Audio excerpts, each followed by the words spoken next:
Hey, make me go again. Ah, yeah. Yo, I won west to the death. Yeah, fuck everything else. Big boot on me fringes. Girl, I tell me say she love the way how me change it. Everything sign and seal. Then I tell me say she love the deal. Yeah. Big boot on me fringes. Girl, I tell me say she love the way how me change it. If I don't know you picking my youth, me I tell you no straight out. And I'm a business. Yeah, man I move real heavy. 20 man I jump out a couple Chevy. Well serious, man I look happy. Wrong move to a boy in a dopey. Them a waste man. Them a talk about me but me no care man. After everything else me still be a man. Cause the truth me a talk and the truth and the part me a sleep man. Yeah, delivered it on fire. Everything up in the ear like fire bonfire. But I can't tell you power. And I'm dead so let them have the rising power. Liar Sha'Allah. This is what fear my brothers and my sisters. We get caught off early. Big boot on the fringes. Girl I tell me say she really love all the changes. If I don't know you picking my youth, me I telling me straight out. And I'm a business. Yeah, big boots on my braids man. Yeah, me not left me shades on. Special type of gun for this occasion. Hardcore, can't tip on the right hand. Everything talking real neat. Tell her why I come just through him no sit discreet. Him a trouble for breed. I am no shit. Me conscience it a speak. Rats and snakes them foot get slit. Yeah, they give them the realness. Don't start freak out when 200 million of me niggas them out. Yeah, shot in a face, shot in a mouth. Rise it up, balance the soul reaper. Make evil stay far. Yeah, well, I know what I'm say. And the truth though, I saw the thing over. Big boot on the fringes. Girl, I tell me say she love the way how me change it. If I don't know you picking my youth, me I telling you straight out. And I'm a business. Big boot on me fringes. Big boot on me fringes. Boot on me fringes. Yeah, I'm told. One West and nothing else.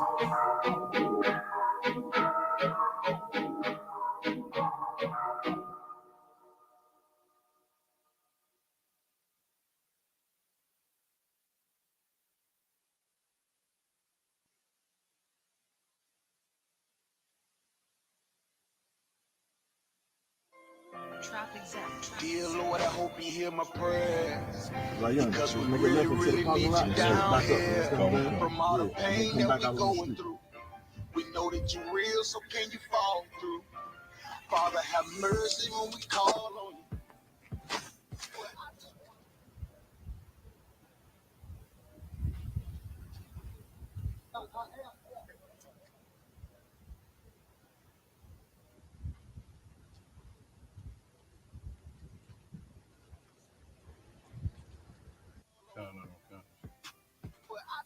That's all you say you. About 5 minutes. Waiting and to play with. I raised my children up to say the same shit. Dear Lord, I hope you hear my prayers. Because we really need you down here. From all the pain that we going through. We know that you're real, so can you fall through? Father, have mercy when we call on you. But I just want to fall.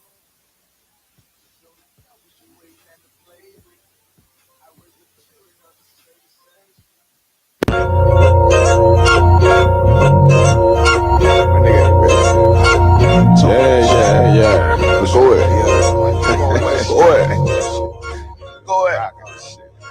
Go ahead. Look, I keep it loyal to the team. UBK play for kings. Ain't shit sweet. Got soldiers on deck, and my youngin' did a sweep. This a whole nother way. Tell him get the fuck off the beach. I'm in the field with the cleats. He ain't one of us here breach. Nigga, come through all black gully jack, man. All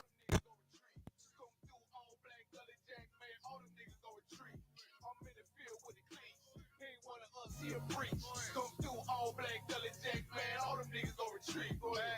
This shit is sweet. I'm on go, but they don't believe me. You know I'm winning with the team. Screaming, Vinny, Vinny, Vinny, VG. Need them devils screaming out bloody murder. I'm about to close the curtain. On my ground.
Test, test, test. Shalom, Yahweh, Bashem Yahushua, Barak Thumb. To all the brothers, Yahweh Shema, all the thun. Bashem Yahushua. To all the sisters, Salakia. Let me make sure this audio is correct. Sound kind of loud. Yeah.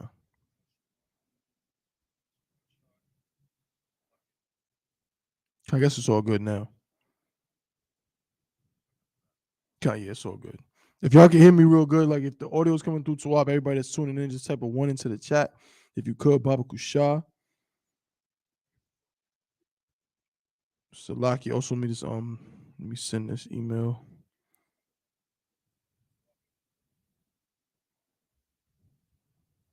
Just a moment. All good.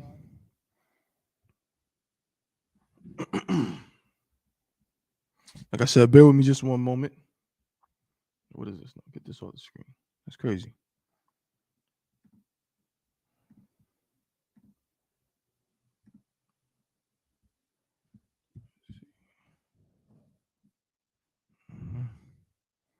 But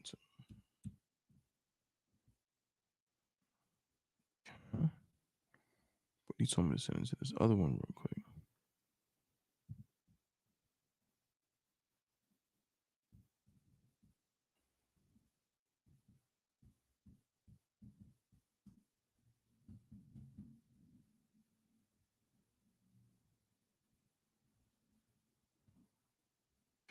Okay, Most High in Christ.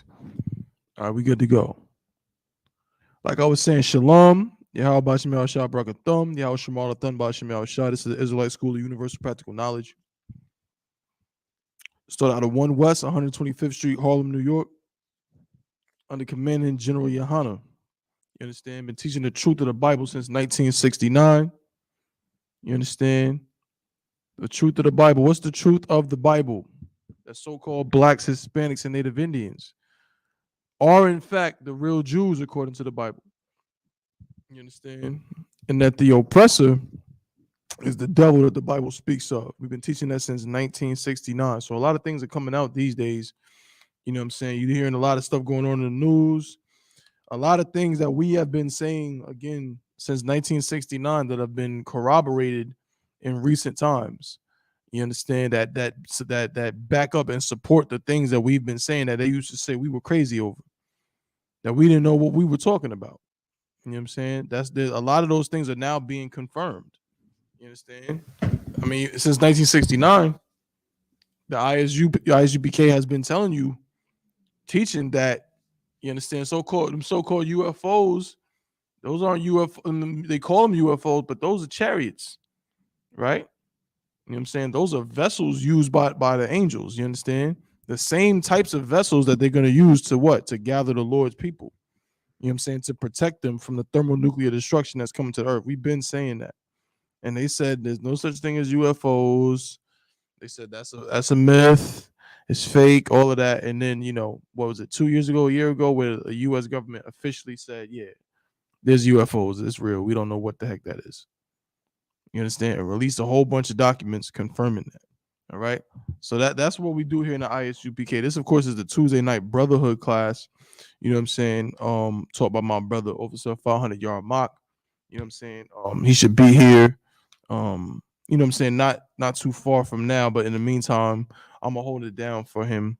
Okay. So of course, if you have any questions of any kind related to the scriptures, just go ahead and type them into the chat. You know what I'm saying? If I can answer it, then that's what I'll do. If not, then we'll write it down and we'll let the next highest priest, you know what I'm saying, or any brother that has the answer, we'll let them come in and break it down if they have that breakdown. All right. So that's what it is on that particular thing. Salakia.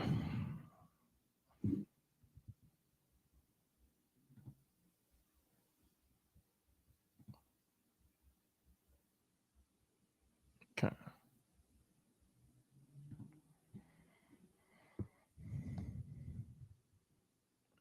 All right. So of course everybody's been talking about the whole Will Smith debacle, that whole scenario. You know what I mean? And Captain Nyathok talked about it yesterday and broke it down excellently. You know what I mean? But it's still, people still got things to say about it. And of course, in the Brotherhood class, we cannot, you know what I'm saying, neglect to talk about it. So just a little bit, we don't got to go too far into it. It's something else I want to discuss. But let's go start with Zephaniah 2:1. Let's start with Zephaniah 2:1. As my brother always does, right? So we're going to go to Zephaniah chapter 2 and verse 1. Okay. Towards the end of the Old Testament. All right, we're going to read this and get an understanding of brotherhood. This is the book of Zephaniah chapter 2 and verse 1. Gather yourselves together. Yea, gather together, O nation not desired. You know what I'm saying? Well, let's start with the first part. It says gather yourselves together, right? So if it's saying gather yourselves together, what is it not saying? If it's saying gather yourselves together, what is it not saying that a Christian would love to say that is what the Bible is all about? A Christian loves to say that the Bible is all about this thing But this scripture right here doesn't say that at all, not even close. It doesn't even come close to saying it. It says the total opposite of what is said in the Christian church. You understand? For time's sake, you know what I mean, unless somebody has it online, for time's sake, I'll give it to you. The Christian church says that we're all supposed to gather together, that we're all family, that we're all brothers and sisters, and we all bleed red, and that we need to come together. We need to join together. That's on the back of their cars. On the back of some nut car, some idiot's car, you'll see a sign, right? And the sign reads out coexist, but it uses emblems from like a bunch of different religions. It'll be like the crescent moon from Islam, then some other thing, and then it'll be a shield of David, but you know, to them it's a star, so they could say a star of David, even though it's not what it is. It'll be a shield of David, then something else, and then it'll end. The T will be a Christian cross, and it'll say coexist, right? Meaning what? What is the implying? What's the implication? Right? The implication being that we all should what? Come together. We should all join hands. That's something that's been going on in America, has been pushing for some time. I mean, look at the songs. What's the song? We Are the World, right? We are the children. I don't even know the words to that garbage, but it's again a bunch of songs that are supposed to make you think that we should all get together. Didn't they have that in the 80s? I think they had that at one point, where they tried to make a giant human chain, right? They tried to get a bunch of people to, I think it was called Hands Across America. They tried to get people to hold, literally from like New York, and just start a line of holding hands all the way to like, they tried to get it to go to California. I don't know how far it went. It went pretty far. Hands Across America, again, trying to imply this thing about us joining together, that we all need to come together, right? That's not in the Bible. Like I said all the time, all you need is love, and love conquers all are two of the most famous phrases in the English language. All you need is love, and love conquers all. And those phrases are not in the Bible. The Bible does not say all you need is love. That is the Beatles. That's who said that. John Lennon and Paul McCartney wrote, all you need is love. That's not in the Bible. And love conquers all. I don't even know where the hell that comes from, but that's not in the Bible. The Bible says the opposite. The Bible says in the book of Ecclesiastes that there's a time to love and a time to hate. So how could it be love all the time? How can love conquer all if there's a time to love and a time to hate? That doesn't make any damn sense. Okay? That doesn't make sense at all. And right here in the scripture, it's not telling us to gather with everybody. It says Zephaniah chapter 2 and verse 1, gather yourselves together. So it's talking to a group of people, a specific group of people when it says yourselves. You gather together. Gather yourselves together. Let's get more specific. Let's read on. Yea, gather together, O nation not desired. That's the yourselves right there. The yourselves is that nation that is not desired. What nation is that? In the Bible, the word nation means race. What race of people are not desired? And don't tell me just black people, because yes, black people, so-called black people, so-called African Americans are not desired in this place. They're not desired anywhere on the planet, right? But who else? This scripture right here really shows you who the Israelites are, amongst many other scriptures. It says, "O nation not desired." So these people who are not desired comprise of one nation. They're one race of people, and they are not desired. So all you got to do is find the people who are not desired on the earth. Now, that's not all you got to do, but in this context, you find the people that are not desired, the race of people that are not desired. And guess what? That's the people that God wants to gather together with each other. Who are those people? What about a black man getting a knee dropped on his neck for 8 minutes? You know what I'm saying? Held there until he passes away. What about a black woman getting pulled over because she didn't signal and she ends up dead by the next morning in a jail cell who had no criminal record whatsoever. You understand? What about a brother selling Lucy cigarettes? Cigarettes are legal. Is it legal to sell Lucy cigarettes? No. But what happened to that brother? He a petty offense, like selling Lucy cigarettes, which is something that they do in every bodega, they do in every corner store. They sell Lucy's. And next thing you know, this brother was choked to death. You understand? Maybe a brother, you know what I'm saying, celebrating his wedding, you know what I'm saying, his bachelor party. And next thing you know, he ends up getting shot up. What about that? You know what I'm saying? What about Abner Louima? We can do this all day. Right? But then also, what about Elian Gonzalez was, you know, national news? What about babies in cages at the border? What about that? You know what I'm saying? What about the Hispanic women that are missing, that are being kidnapped and sold into, you know what I'm saying, in sex trafficking rings and things of that nature? What about them? What about the Native American Indian reservations? The fact that you even have a reservation shows you that they're not desired. That's not where they were originally. The so-called Native American Indians, my Gadite brothers, right, and the Seminole Indians, they had the best parts of the land. They were in New York. They were in Pennsylvania. They were in all your places, where your major cities are now. They were there first. You understand? And then they got pushed out to these places with less resources and things like the Trail of Tears. You understand? That's called not being desired. That's what it looks like to not be desired.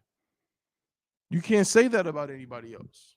You can't say that about anybody else because anybody else, because guess what? Sometimes they'll say that, right? You'll be like, oh, well, other people was oppressed, or other people had there was prejudice against them. The Italians, when they came over here, there was prejudice against them. The Irish, when they came over here, there was prejudice against them. But guess what? When the Irish came over here, there was prejudice against them by the so-called white man, the Anglo-Saxon white man. But as soon as he got a chance, he turned around and killed black people in the New York riots. You understand what I'm saying? The so-called the Italian man, he can talk about whatever oppression or whatever situation he had, but guess what? He came over here. He didn't come over here through a cargo slave ship. He came over here through Ellis Island. Go watch Godfather Part 2. Ellis Island is in New York, in New York Harbor, and right across the right there next to Liberty Island, where the Statue of Liberty is. You understand? I've been there. That's how they came in. They came in through Ellis Island. You understand? And got citizenship. And that's what it was. They didn't come over here on cargo slave ships. They weren't forced here to do labor. You know what I'm saying? And then the crazy part is then they came over here, and what did they do? If they got oppressed so bad, then why is it that they not going against the oppressor? If they got oppressed so bad, why they not marching in the streets talking about no justice, no peace? Because they ended up getting a piece of the pie. And now they look at you and they hate your guts. Italians don't hate the so-called Anglo-Saxon white man. The Irish don't hate the so-called Anglo-Saxon white man. You understand? All these different, the Polish, the Russians, the Ukrainians don't hate the Anglo-Saxon white man. They hate you. Ukrainians aren't letting you get on the trains to evacuate. They're making you walk out of there, black man. That's the difference. That's a nation not desired. You understand? That's a nation not desired. Let me read it from the top. This book is Zephaniah chapter 2 and verse 1. Gather yourselves together. Yea, gather together, O nation not desired. Verse 2. Before the decree bring forth, before the day pass as the chaff. Right? Again, the chaff talking about, you know what I'm saying? It's like a farming, you know what I'm saying, word. You know what I'm saying? To describe the chaff being like the pieces of the grain that fall away. Okay? And with those grains, those kind of the outer shell of the grain, what I'm saying? Once it's released from it, it kind of is very light, so it can just float away in the wind. You just blow away. And that's why it says before the day pass as the chaff. I mean, just the same way as fast as those, you know what I'm saying, that chaff flies away in the wind is how fast the Lord's anger is going to come, right? Before the fierce anger of the Lord come upon you, before the day of the Lord's anger come upon you. You understand? That's what it is. The Lord is not playing with us, man. Let's just talk about blacks, Hispanics, and Native Indians. The Most High is giving us an order to come together, because if he doesn't give us an order, you know what we'll do? We'll form the Salaki. We'll be Parus. You feel me? If the Lord doesn't command us to come together, you know what I'm saying, we'll be the Van Ness Park Boys, or the, you know what I'm saying, or the Slausons. You know what I mean? We'll form some gang. We'll be GDs and BDs. We'll be Vice Lords. You know what I'm saying? We'll be all of that. We'll be Chos. We'll be Woos. You know what I'm saying? We'll be what's some more? We'll be Black Spades. You know what I mean? Decepticons. We'll be all of those things. The Lord doesn't command us to come together. You understand? Salakia.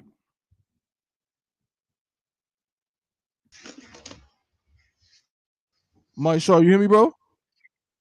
Yeah, come, sir. Can you hear me? I hear you just fine.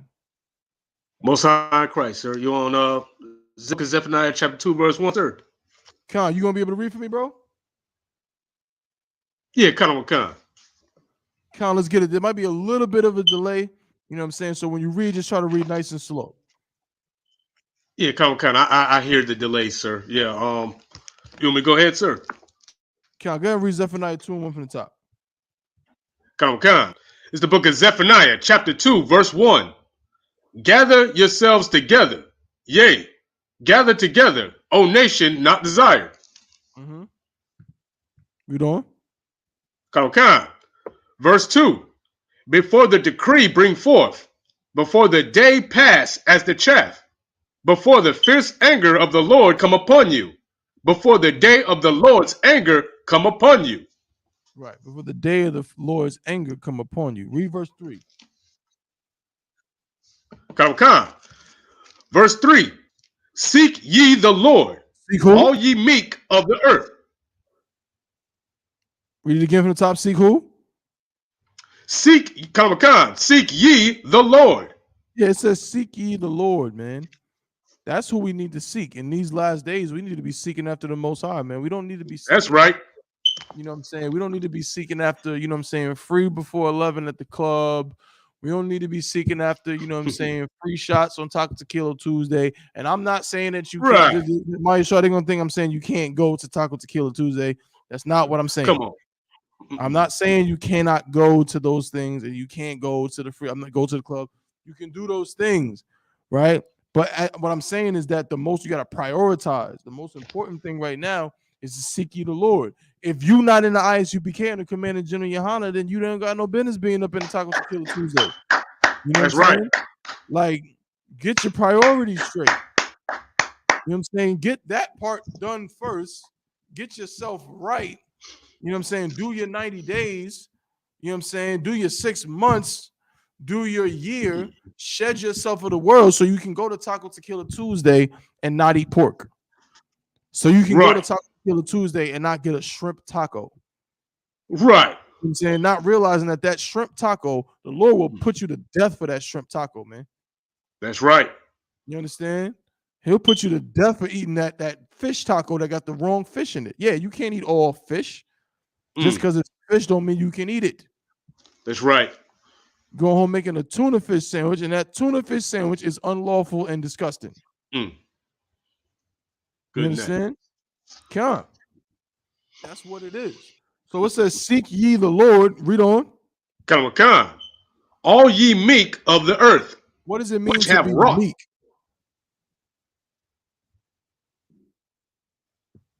What does it mean to be meek? You can look up the definition if you got it on your phone there, Maya Shaw.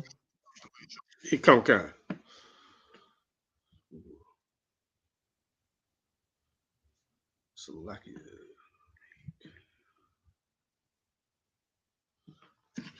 Come, sir. I have it right here. Go ahead and read that, brother.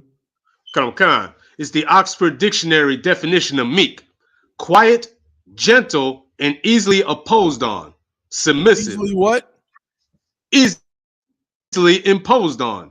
Easily imposed on. Read on. Any more? Come, submissive. There you go, right? Easily imposed on, submissive. Meek is just another word for lowly. Lowly. Right. You understand? That's why it says the nation that's not desired. So it's it's talking to the same people, right? So who's the meek of the earth? The meek, you heard what Officer Maya Shah just said, where it said that easily imposed on, right? And what was that last word, Maya Shah? Submissive. Submissive, easily imposed on, submissive. So what people is easily imposed on and submissive? Sir, the so-called Black, Hispanics, and Native Indians, sir. That's right. I know you know the answer, Maya Shah. That's what it is. That's right. This is talking about the Israelites. Another word for being submissive, another word, or better yet, for being lowly, submissive, and easily imposed on is really the key. Easily imposed on, damn near, it basically means you're a slave. Essentially. Right. You can be submissive without being a slave, right? But easily imposed on, meaning someone is imposing their will upon you even if you don't want it. Right. And you can't resist it. This talking about niggas, man. This Damn talking right. about so-called niggas, spicks, and wetbacks. We are easily imposed on the real Jews, according to the Bible, the Israelites, blacks, Hispanics, and Native Indians. We are easily imposed on. That's what it means when it says so it says, seek ye the Lord, all ye meek of the earth. So if you find yourself being one of these people, if you're one of these people, then you need to do what? You need to seek after the Most High. Read on. That's right. Which have wrought his judgment. Which have what? Which have wrought his judgment. Which have wrought his judgment. Let's look up the word wrought. I got it, Maya Shah. Let's look at the word wrought. The word wrought means worked, formed by work or labor as wrought iron, right? Let's get another one. Wrought definition, right? It means work, worked into shape by artistry or effort. You understand?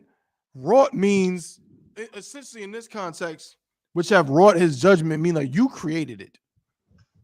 Right. You brought it about. You did the work that made it exist. That's you understand? Right. You wrought his judgment. And that's what we did. Why? Because we wanted tuna fish sandwiches, Mike Shaw. Right. We wrought his judgment over damn tuna. We wrought his judgment over shrimp cocktails, you understand, and crab boils. Come on. Damn, I was talking about it yesterday. I can't get over that. Maya Shaw, when you was coming up, was y'all eating crab boils? Sir, we was eating I'm sad to say, oysters, sir. Good night. That's disgusting as well. You know what I'm saying? Right. At least that I heard of. You're right. When I was coming up, there was no goddamn such thing as a crab boil. Good night. People ate crab, yeah, which is again unlawful and disgusting. Right. But now you done made it. They done embellished it more, Maya Shaw. They done put it on your social media. You go on your Facebook. You go on your Instagram. Everything you pop up, you know what I'm saying, is some stupid video or somebody cooking a big old pot of a crab boil or some mukbang with some big Salakia. Let me choose my words wisely. Good night. Yeah, come on. Some heavy set sister with a big tray of crab and corn and boiled eggs, like they have anything to do with each other. In a tray. Like, what is this about? Yeah, that's just a pot of nonsense. Yeah, No, so like I said, I was just gonna say, that's just a platter of nonsense. You know, right? A platter of nonsense. And then they do the ASMR. You heard of that, Maya Shaw? I'm still unclear with that That all that means right there, sir. ASMR. So the What is ASMR, that, sir? the ASMR, I don't know the exact what the acronym stands for, but ASMR essentially is what they do is. So you already know what a mukbang is, right? Ooh, okay. See, I guess I'm not out there You enough in the ain't up. world to know. You're not hip. Okay, let me help you out. Yeah, okay. So a mukbang was a thing. It started in I think South Korea. It was a thing that Okay. they did, or Japan. One of them Moabite Ammon places. It was a Right. thing they did where basically you eat a meal. You know what I'm saying, in front of the camera, and then it's almost like your viewers are eating with you. That's basically what it was or whatever. So it came to America. People started doing these mukbangs or whatever. They just eating food, eating a lot of food on the camera, right? But Okay. ASMR, that's just the mukbang is the eating part. But ASMR, what that is what they do is they get like a very, very, very good microphone, right? Like a microphone that picks up everything. And what they Okay. do is they put the microphone real close to their face. Either it be like latched on here, or they might have a microphone like this, but it's like a really a microphone that picks up all the sound, and they'll eat the food on the microphone on purpose, so you can basically hear all the munching and crunching and all that stuff going on in their mouth. That's what ASMR is. Come on. And people So want to now see that? imagine, yeah, people want to see that, and now imagine some brother, some sister up there eating a crab boil, sucking down crab legs with all the sound all up in your ear, man. And they're using that to to push it, and now you got more people doing it, man. Not realizing that they're leading our people into sin. You leading our people with your stupid trying to entertain and trying to make money, and what you leading our people to sin, because somebody else is gonna see that and be like, oh, I want that crab boil. Right. Let me do a mukbang. Let me do an ASMR sucking down the crab legs. And if you a brother, you should be Good night. especially ashamed. You look like you know what I'm saying, right, Mike Shaw? That's right. You look. That's right. Come on, man. Sucking on a Big crab God. leg. Come on, man. That's crazy. That's crazy. But that's what our people are doing, man. So it says, which have wrought his judgment. We wrought his judgment with the stupid mukbangs and the stupid ASMR and the crab legs with the corn and the boiled eggs, man. Right. We wrought his judgment. You gonna get me mad at the Lord? We did this. We caused this. We caused this because we had to eat tuna fish. Right. We caused this because as a black man, we caused this because as a black Hispanic and Native Indian man, you don't want to have sex with a woman unless she got a man. Like somehow her having a man makes it more appealing to you. Right. Makes it more appetizing to you, and then you wonder why the Isupk we say that you're a homosexual. That's You're right. Because that's gay. Kind of the one kind, sir. Because a man should not add anything to your fantasy. Good night. Where they do that at? Where they do that at, Maya Shaw? So you mean to tell me if it's just her, it's a okay idea, but add the fact that another rod was in her last night, and all of a sudden, oh man, I gotta have her. That's you wrought the Lord's judgment. We wrought the Lord's judgment with those. That's right. Being sexual deviants, man. Read on from there, Maya Shaw. Come on. Seek righteousness. Seek what? Seek righteousness. Seek righteousness. Seek out beef bacon. Right. Seek out doing your 6 months and following the 1 year rule and not having sex with whores. That's right. And not giving your vagina to every man who happens to be 6'2" or taller that you come across. Come on. Because that's just happened to be what you like. Or every light-skinned cat you find, no matter how tall or short or whatever he is, you like right. light-skinned, so every light-skinned man you find, you giving him some box. Come on. You understand? Right. Like, seek right. That's not righteous. You know what's righteous, Maya Shaw? It's righteous when a sister comes into the Isupk and the Commander General Johanna, and she Damn get right. her man in here, and she follow her 6-month rule, her 1-year rule. She get her a priest, and she stay with him until the day she is bones in a coffin underground Damn right. forever. And she know that she can't ever touch, look at, be with, get even smelling another man's damn smell good is damn too close. She just gonna be with that man forever. And guess what else she knows, Maya Shaw? Read my mind. What else sir? she know, Maya Shaw? It's like, sir, what was that, sir? I said, what else does she know in the truth? Mm. While she's being loyal to her man, what else does she know? That's so amazing. It's like, sir, that she's a princess to in the nation of Israel. That is correct. She definitely knows that. That is excellent. But give me something that that's something that you understand, like, she can say that in the world and still get, feel good about that. What's something that she knows in the truth that in the world she would be ridiculed for? She would be looking at like, oh, Come, sir. Yeah, come, that she's that man's property, sir. I'll take that one. That's not the one I want, but that's something. Come, she knows that, but give me one more, brother. What does she know that if she's in the world, she don't, even in the truth, she don't want her mama to find out. She don't want her siblings to find out. She fears this one. This one is uncomfortable, but she knows this because she's in the truth. And she fights it because guess what? Some of her siblings do know. Her siblings do know, and she don't give a damn. And she says, y'all can think what y'all want to think. Oh, so like, sir, that he has more than one wife. I mean, yeah, he has. Oh, Maya Shaw, I knew you've been studying, brother. She knows that man can have as many wives as he wants. Kind of one kind, sir. She knows that. Does she like it? Absolutely not. Right.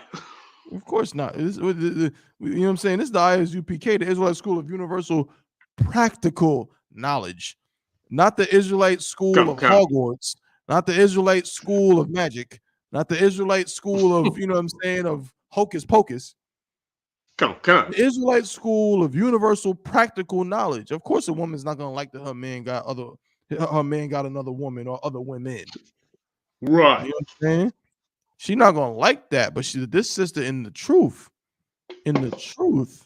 she has been trained to share her man. And at this point, man, she, she get a little bit older, and it's just like, it's like riding a bike. It's like riding a bike. She don't even think about them other women. Some of the sisters can even be around those other women and don't mind. That's right. You know what I mean? But that's what it is, man. That's a woman that has she sought righteousness. Kind of kind. Righteousness, Maya Shaw. Come. Seek meekness.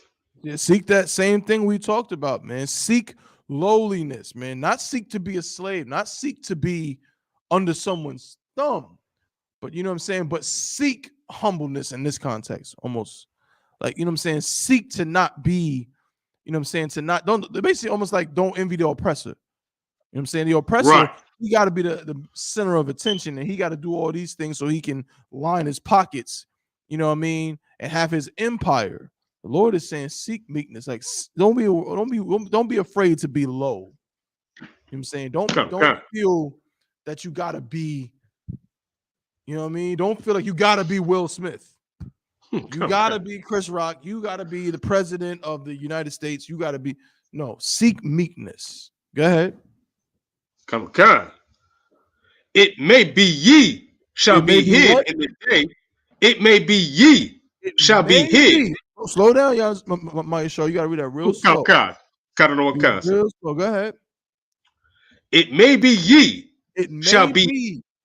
It may be ye. Maybe like maybe. It may be ye as in you, if you do what the scripture just said, if you seek righteousness and seek meekness. Go ahead. Come. Be hid in the day of the Lord's anger. If you do those things, it's possible that you'll be hid in the day of the Lord's anger. That's what we want in the Isupk. You understand? That's right. You want to be hid in the day of the Lord's anger. When the Lord's anger is, and it's coming real soon, you see it. Thermonuclear warfare is on the horizon. Ooh-wee. It's on the horizon. You know what I'm saying? We read a scripture yesterday, you know what I'm saying, that says that the elements shall burn, shall melt with fervent heat. Ooh, I don't want to be around for that. Hell no. You know what I'm saying? I always say it, but you know what I mean? You know what radiation does to human flesh? Right. No, thank you. I don't want any parts of that. So, you know what I'm going to do, right, Maisha? Come on, sir. I'm going to seek righteousness and seek meekness with my brothers, man. That's right. And my sisters in the ISUPK under command and General Yohana. That's what I'm going to do. Damn right. You know what I mean? I implore you to do the same if you Black, Hispanic, or Native Indian. That's right. You know what I mean? If you are an oppressor or another nation, I suggest you just get real familiar. You try to build a bunker or something. It ain't going to work, but a bunker, you might want to take your iodine pills. You know what I'm saying? Something to help you when that heat come, because it's not going to be pretty. You understand? But that's no sweat. So, man, let's get into a little something, man.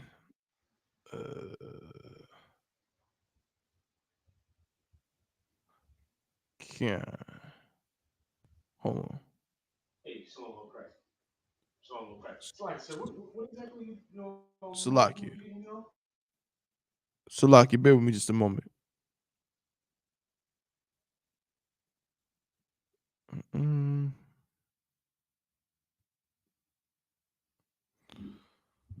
Let's see. We're going to go to another scripture in just a moment.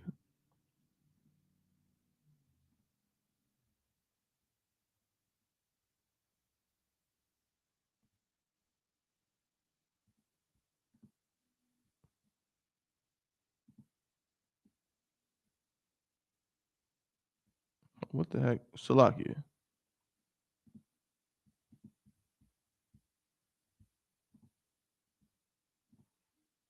One moment. Again, bear with me just a moment.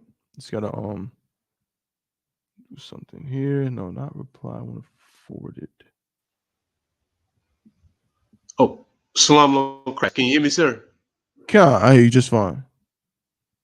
Okay, Most High Christ. My bad, sir. There's a little something wrong with the transmission of it. No sweat, bro. Can you hear me? Yeah, come on, sir. Still on verse 3, sir. Zephaniah chapter 2, verse 3. Oh no, we can drop that. We're gonna drop that, man, because I want to talk about devils. That's what I want to talk about real fast, man. I want to get into another one. couple scriptures, man, talking about devils, man. Because again, you cannot love your brothers. You can't have brotherhood if you don't know who the devil is. You know what I'm saying? That's right.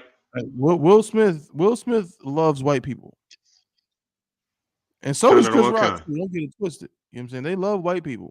Right. But Will Smith loves white people. That's why that happened. You understand? I wish I would embarrass my brother in front of a room full of white people. You know what I'm saying? By going up and smacking him because I don't have no damn decorum. Right. Because I can't control myself. You're a damn joke. That's right. That's insane. All right. That's absolutely insane. Matter of fact, before we get that, give me the one. Give me go to your brother alone. Okay. Look at this. Matthew 18 and 15. 18, 15. Come, sir. When you get it, read it from the top, brother. Come. It's the book of Matthew, chapter 18, verse 15. Moreover, if thy brother shall trespass against thee, now what does that go mean? and tell him. Hold on, Maisha. What does that mean? Thy brother shall trespass against thee. It's like I said, if a brother will commit a fault against you, or just cross you the wrong way, you know what I'm saying? Like trespass against the do you wrong, basically. Mm-hmm. Essentially, right? That's essentially what it means. You know what I'm saying? Trespass against you. You know what I'm saying? It just means that, you know what I'm saying, the brother, you know what I mean? He did some, he offended you in some way. You know what I'm saying? When you Kind of, trespass something, it's no different than you see a sign that says, do not trespass, no trespassing. Means you're not supposed to go in this area. You're not supposed to be right. here. Somebody trespass against you means they went somewhere they were not supposed to go. Kind of the You know one what I'm kind. saying? Simply put. So it says, moreover, if thy brother shall trespass against thee, so he did something against you, something that offended you, right? Kind. Go ahead, read on. Kind. Go and tell him his fault. Wait. Hold on, my Shaw. Go and tell everybody. Go and tell him. No, go and call your mama. Go and tell him. No, go and call your sisters, because they're gonna give you the good advice on what to do. Call the sisters. Go and tell him. Go and tell him, or if it's the sister, go and tell her. Right? You go and tell the person. That's the first thing you do. Right. Now, my Shaw, I didn't see the part where it said, this is an option. Like maybe you should do this. Right. You know, you might want to think about it. No, it says, moreover, if thy brother shall trespass against thee, go and tell him his fault. Go ahead. Read it from the Come. Between thee and him alone. Between who? Between thee and him alone. No, do it in front of somebody else. Between thee and him alone. No, call him on the phone and have somebody on three-way so they can hear him. Between thee and him alone. That is what you do. There's no other way around it. There's no maybes about it. There's nothing else. Right. If your brother trespasses against you, if that happens, you must go to him and him alone. That's right. Hold on 1 second. Slocky, bear with me just a second, Mike Shaw. Kind of the one kind.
All right, Most High in Christ. Salakia. Con. Mike Shaw, where you at with that again? It's Book of Matthew, chapter 18, verse 15, sir. Con, you read it from the top. Con on one kind. The Book of Matthew, chapter 18, verse 15. Moreover, if thy brother shall trespass against thee, go and tell him his fault between thee and him alone. Right, that's what you have to do. If brother trespasses against you, there is nothing else you can do first. There's no That's other right. option. You cannot skip it. Nothing. The first thing you must do, if a brother does something that you feel is wrong, you feel offended by, to the point that you gotta, you want it resolved, that's what you do. You go to him first. Right? Now read on. Come. If he shall hear thee. If he what? If he shall hear thee. If he shall, what does it mean if he shall hear thee? So like I said, if I could, it means if he takes what you said about the offense and agrees that he wronged you and lets it go from there, like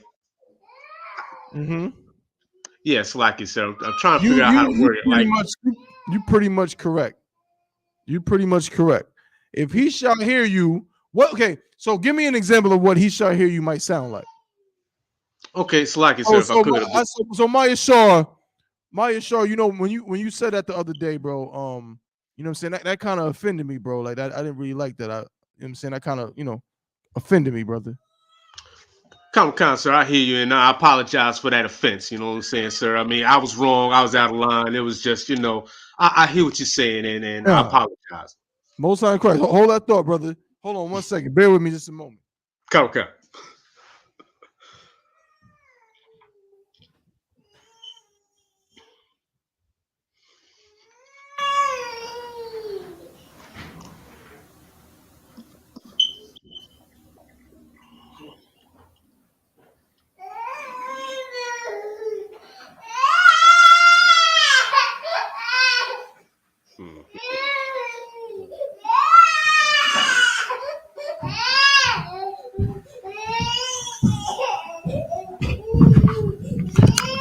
Maya Shaw. Yeah, come, sir. I was making sure you hear me. All right, and with Yeah. that, I'm gonna pass the class over to priest and officer 400 yard mark.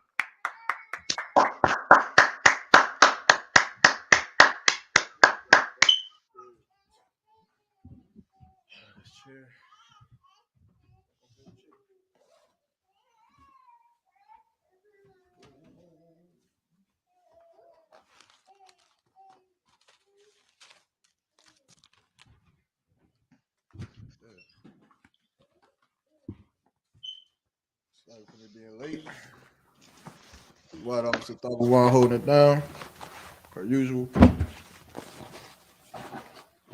Showing the true spirit of brotherhood that Commander General Yohana has taught us all to uphold, to keep, and to also fight for. Understand? Brotherhood, according to the scriptures, is not what the Christian church portrays it to be. Right. It is absolutely a battle that you must fight and win every single day of your life. That's right. You understand? Christianity will have you believe that brotherhood and sisterhood is something that just happens. Right. It's about going to church and going to the club afterwards and having a drink and taking a shot or two with your friends, and all of a sudden that is brotherhood and sisterhood complete. You understand? That, however, is far from the truth of what brotherhood is, man, according to the Bible, man. Brotherhood, according to the Bible, man, is a sacrifice that you have to make every single day. That's right. You understand? It's a sacrifice for your brothers or a sacrifice for your sisters that you have to make. You understand? Brotherhood hurts. Having sisterhood hurts. You understand? A person who is extraordinary at loving his brother is given a great deal of pain and suffering every day of his life. You understand? Right. Because there are things that he could do in his life. He could stay at home and lay up in the bed and watch Duke versus UNC play each other. But a brother who has brotherhood has to go out to them streets, man. Right. He got to go out on them street corners and deal with drug dealers and child abuse and child molestation. Right. You understand? He has to deal with the plagues that has been terrorizing his people for 400 years in America. You understand? What else does a brother have to do? You understand? A brother also has to sacrifice his own feelings and his own emotions, and he has to, you understand, live according to these laws, statutes, and commandments, and abide under the shadow of the Most High, and show his brotherhood according to how God intended for us, according to how God commanded for us, not how the Crips do it. You understand? Not how the Bloods do it and how the Black Mafia does it, but according to how God commanded the Israelites of the Bible to show brotherhood. You understand? And what the brother was going over is so heavy. When you have an ought with someone, you understand, you may have an ought or have been offended by a brother or a sister. You understand? How do you handle that? This, of course, is the brotherhood class. This is how we get rid of these problems that plague the Black community, man. You understand? Right. How do you handle that? And I think you was asking the brother a question. Did he answer it, or was he in the middle of answering?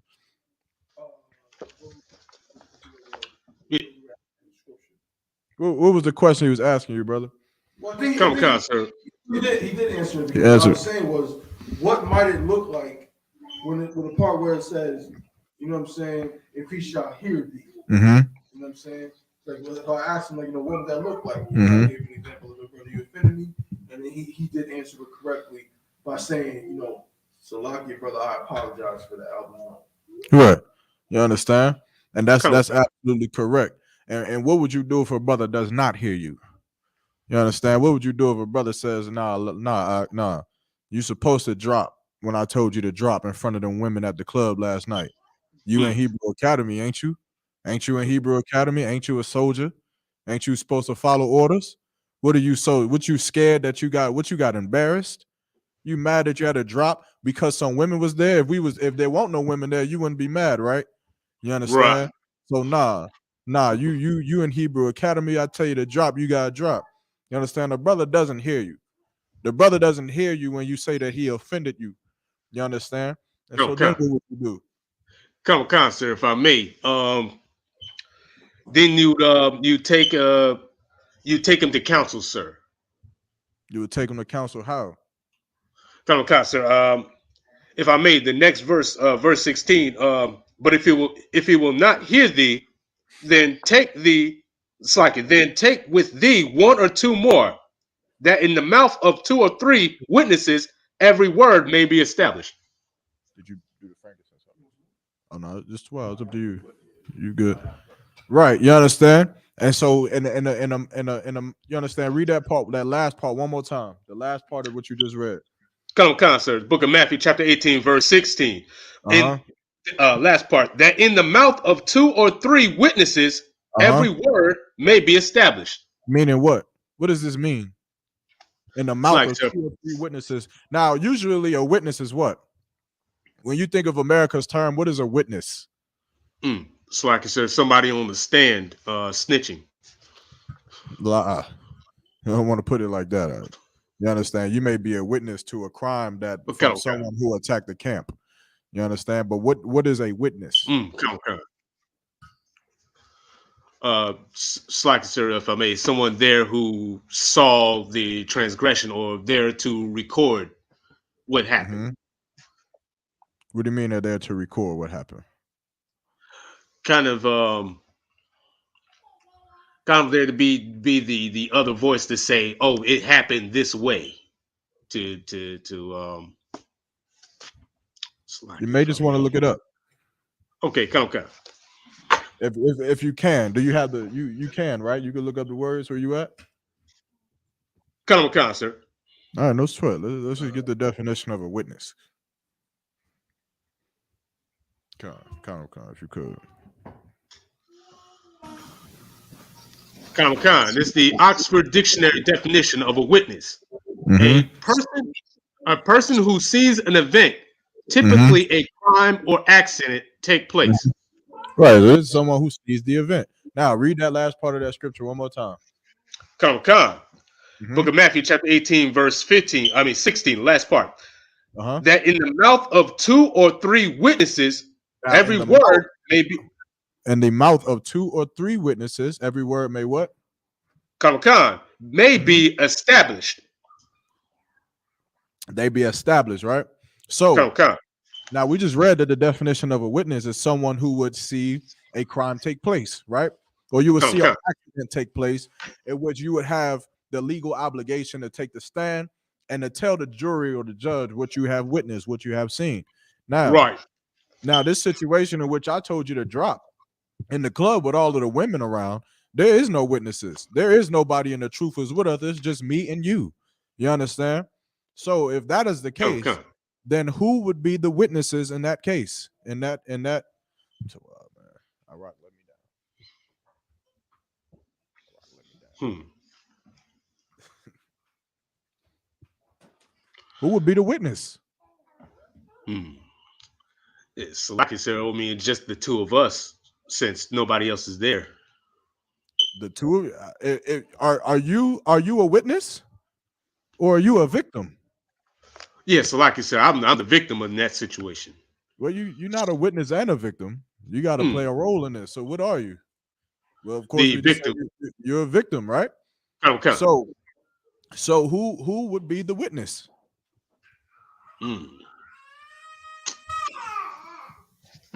Salakia. I mean, in the world, it'd be the sisters who saw it, but there would be no witnesses technically because they're not the truth. Just think about in the truth. You understand? This goes for brothers who are in the truth who may have not been through a council, don't know how this works. You Kind understand? of kind.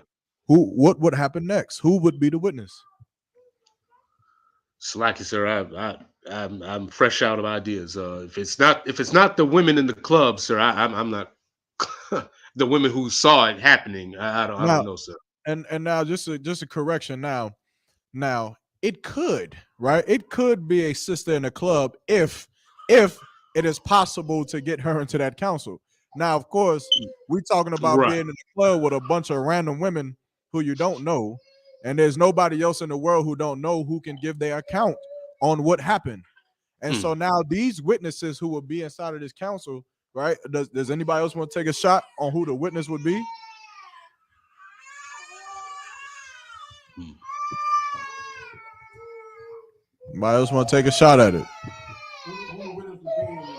In this situation, in this scenario, Yeah, Slacky, sir. I have no idea.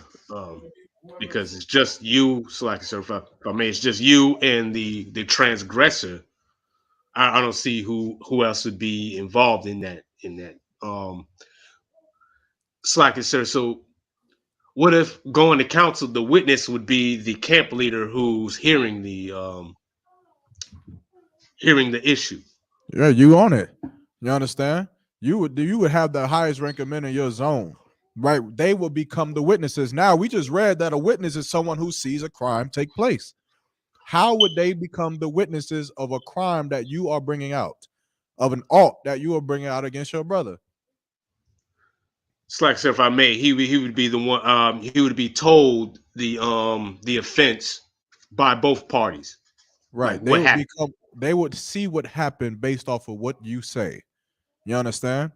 Based off Kind of of. what you tell them is how they would give their judgment. You understand? You would, in other words, paint the picture for them, which is why you have to be careful about what you say. You understand? And Come on, so come, read that part one more time. come. Book of Matthew, chapter 18, verse 16, last part.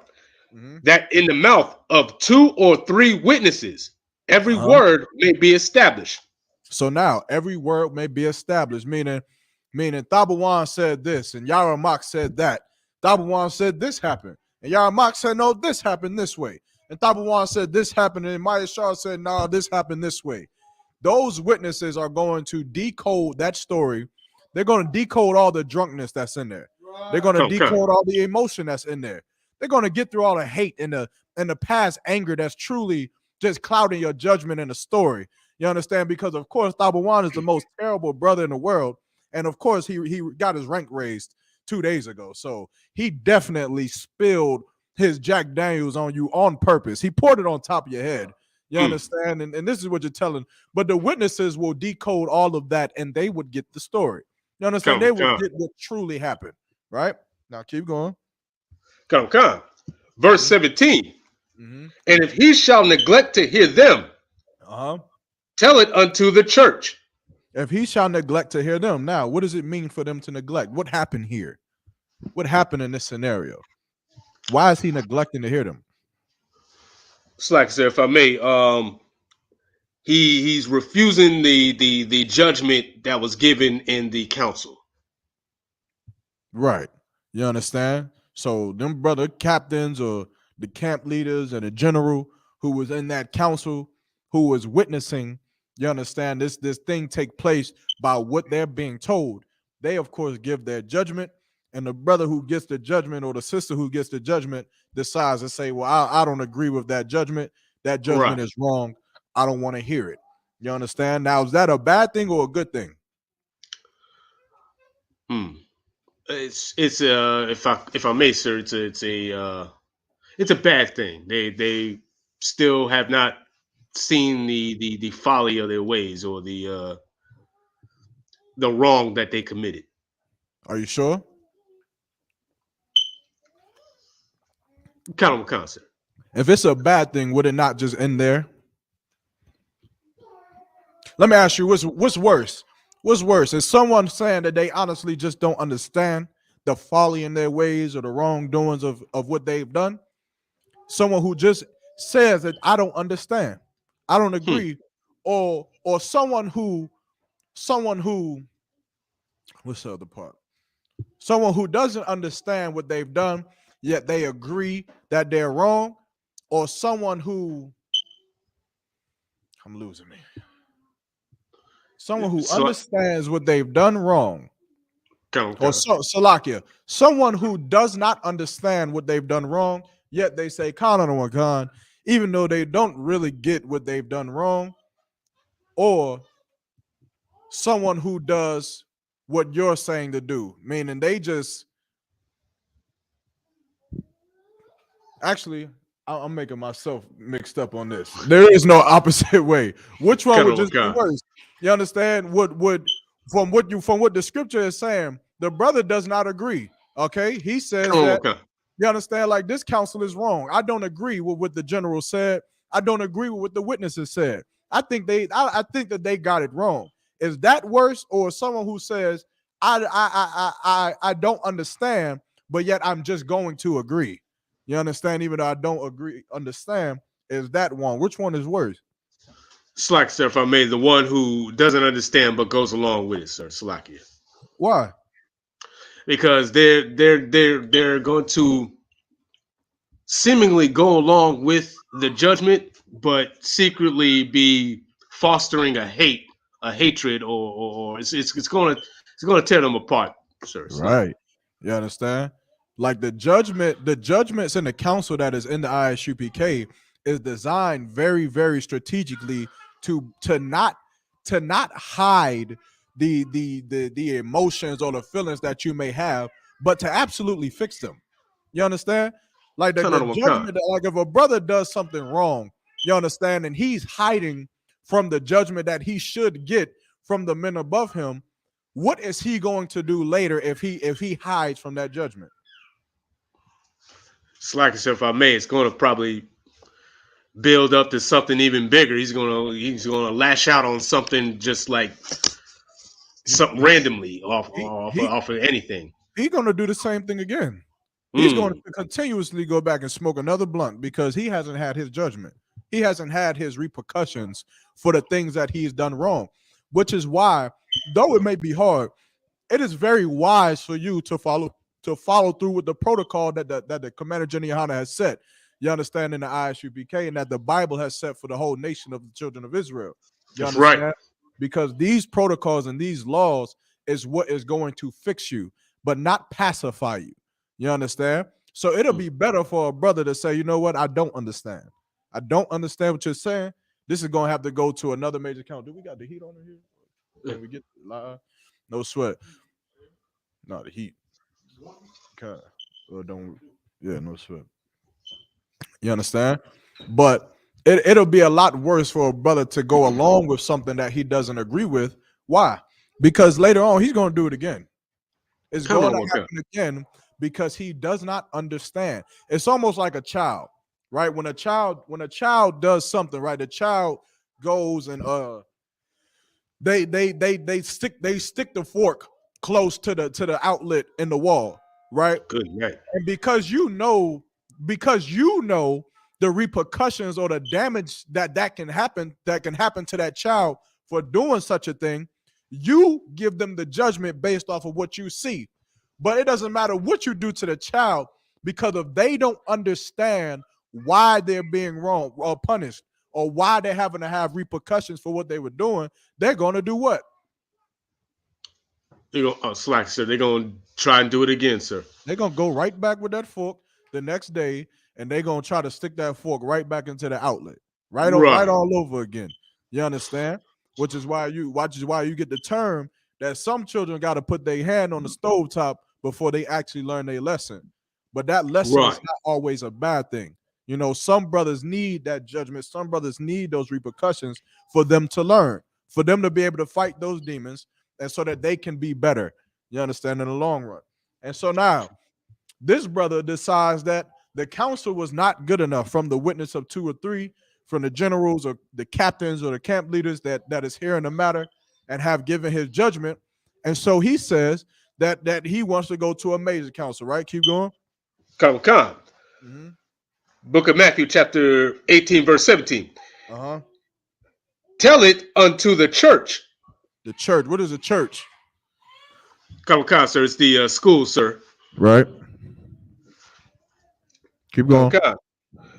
But if he neglect to hear the church, Uh-huh. let him be unto thee as an heathen man and a publican. Let him be as an heathen man or a publican. Meaning, now at this point, the whole school has heard the matter. You Right. understand? The school has heard the matter, and the school has agreed that you were wrong for making that brother drop in the club in front of those women on Saturday night. That's right. And now this brother here in this example does what? After the whole school says that he was wrong. Slack, sir, if I may, he still doesn't hear the judgment. He just thinks he's been does not accept the judgment. Salakia. Right. Now, is that right or is that wrong? That is wrong, sir. How? Because now it's he didn't hear when the brother came to him by himself. He didn't accept what the camp leader has to say. Then when the school heard the matter, everybody heard the matter. He still didn't accept the judgment. Then he is wrong. Right. You understand? You could say that it is wrong, but in its entirety, it honestly doesn't matter. You understand? At that point, you are now seen as a publican. You understand? So whether that brother goes off on Facebook and says, man, them brothers over there, they don't know what they talking about. Them brothers over there, all the high-ranking men get all the women. And they be taking the children away from the men, and they don't really be teaching the scriptures. It doesn't matter. It doesn't matter whether they agree or disagree, because now they're kicked out of the school. That's right. And that's the end of it. Demons will get fixed one way or another. You'll either fight your demon and you'll kill those demons from within inside of you, or the school will kill that cancer from within inside of itself. That's right. It's as simple as that. And that is brotherhood. That is brotherhood. You understand? You cannot be allowed to stay in the school when you can't even listen to every single brother in the school tell you that you're wrong, and put at risk another brother who is trying to live their life for God, who is trying to live their life for their brothers. How can you be allowed to be in the school when you believe that dropping brothers in clubs in front of women to make yourself look good and is the right thing to do? That's right. Understand? Somebody's going to have to protect those brothers from getting dropped. Who's going to protect them? You understand? And this is why this protocol isn't set. So things like that just can't flourish in the ISUPK. You understand? That was a heavy precept all the Tabawan was bringing out. That's now, right. Before we get into the topic, we got any questions? Any questions online? Any questions in the chat? Anybody in the room? Raise your hand, of course. Anybody need water? Sir, if I may. Uh-huh. In the book of Ecclesiastes, chapter 1 and 1, I was just wondering if this was King Solomon that was speaking, sir. God, you can read it. Book of Ecclesiastes, chapter 1, verse 1. The words of the preacher, the son of David, king in Jerusalem. And if I may, there's another verse down here that also kind of gives a hint that the preacher here speaking is King Solomon. Solomon. Is. Right. This is King Solomon. You understand? King Solomon, you understand, is the preacher that is being referred to here. Oh, Most High Christ. The water, sir. All right, no sweat. Anything else? Okay. Sir, if I may. I believe it's the book of 1 second. If I may. Okay. First Thessalonians chapter 4, verse.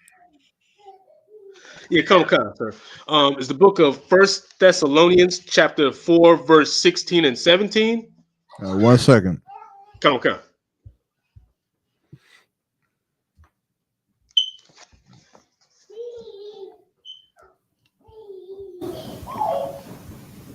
Say it one more time. Come, sir. It's the book of First Thessalonians chapter 4, verse 16 and 17. And My question here was, how would you use this to battle Christians who use these verses to say, oh, heaven is a place in the sky? Okay, go ahead and read it. Come on. It's the book of 1 Thessalonians chapter 4, verse 16. For the Lord himself shall descend from heaven with a shout, Uh-huh. with the voice of the archangel, and with the trump of God, and the dead in Christ shall rise first. Verse 17. Give me good. Hold your point. Give me in the book of Revelations, the dragon. Right, when the dragon's tail swept, you understand, and moved the heavens. Come. There are 3 heavens in the Bible. You understand? One heaven is, of course, in a condition on earth in which we live. Another heaven is the sky. Is where the fowls of the earth, fowls of the air, you understand, where they fly. That is a heaven. And then also the third heaven would be the realm in which the Lord, you understand, lives, in which the heaven in which the Lord, the throne of the Most High sits. You understand? There are 3 heavens in the Bible, and that is all 3 of them, right? But give me, if you could find the Bible size in the book of Revelations. Come, sir. It's like it, if I may. Is it 12 and 1?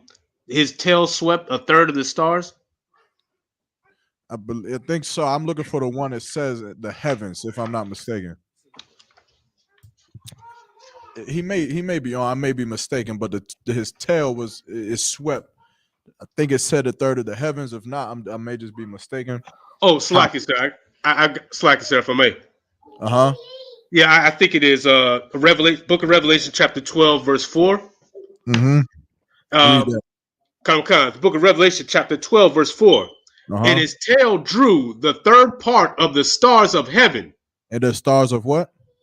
The stars of heaven. The stars of heaven. Now, is this the stars that is where God is? La, sir. How do you know? Can you see the Lord's throne? La. When you look up in the sky, when Christians say that there's a pearly gate, do you see the line with Tupac and Biggie and King Von? Can you look up in the sky and with a telescope and see them at the pearly gates? La, sir. But you can see the stars, can't you? Sir. So read it one more time. The book of Revelation, chapter 12, verse 4. Uh-huh. And his tail drew the third part of the stars of heaven, and did cast them to the earth. And did what? And did cast them to the earth. So now here we are. We have another thing, another being or another entity that is drawing stars from the heaven and is also casting them down into the earth. You understand? You understand? Now go back. Is there any more on that? Go ahead. And the dragon stood before the woman which was ready to be delivered, for to devour her child as soon as it was born. To devour. Of course, we know what this is talking about. The dragon, which is of course our oppressor, who is intimidating the truth from being proliferated throughout the earth.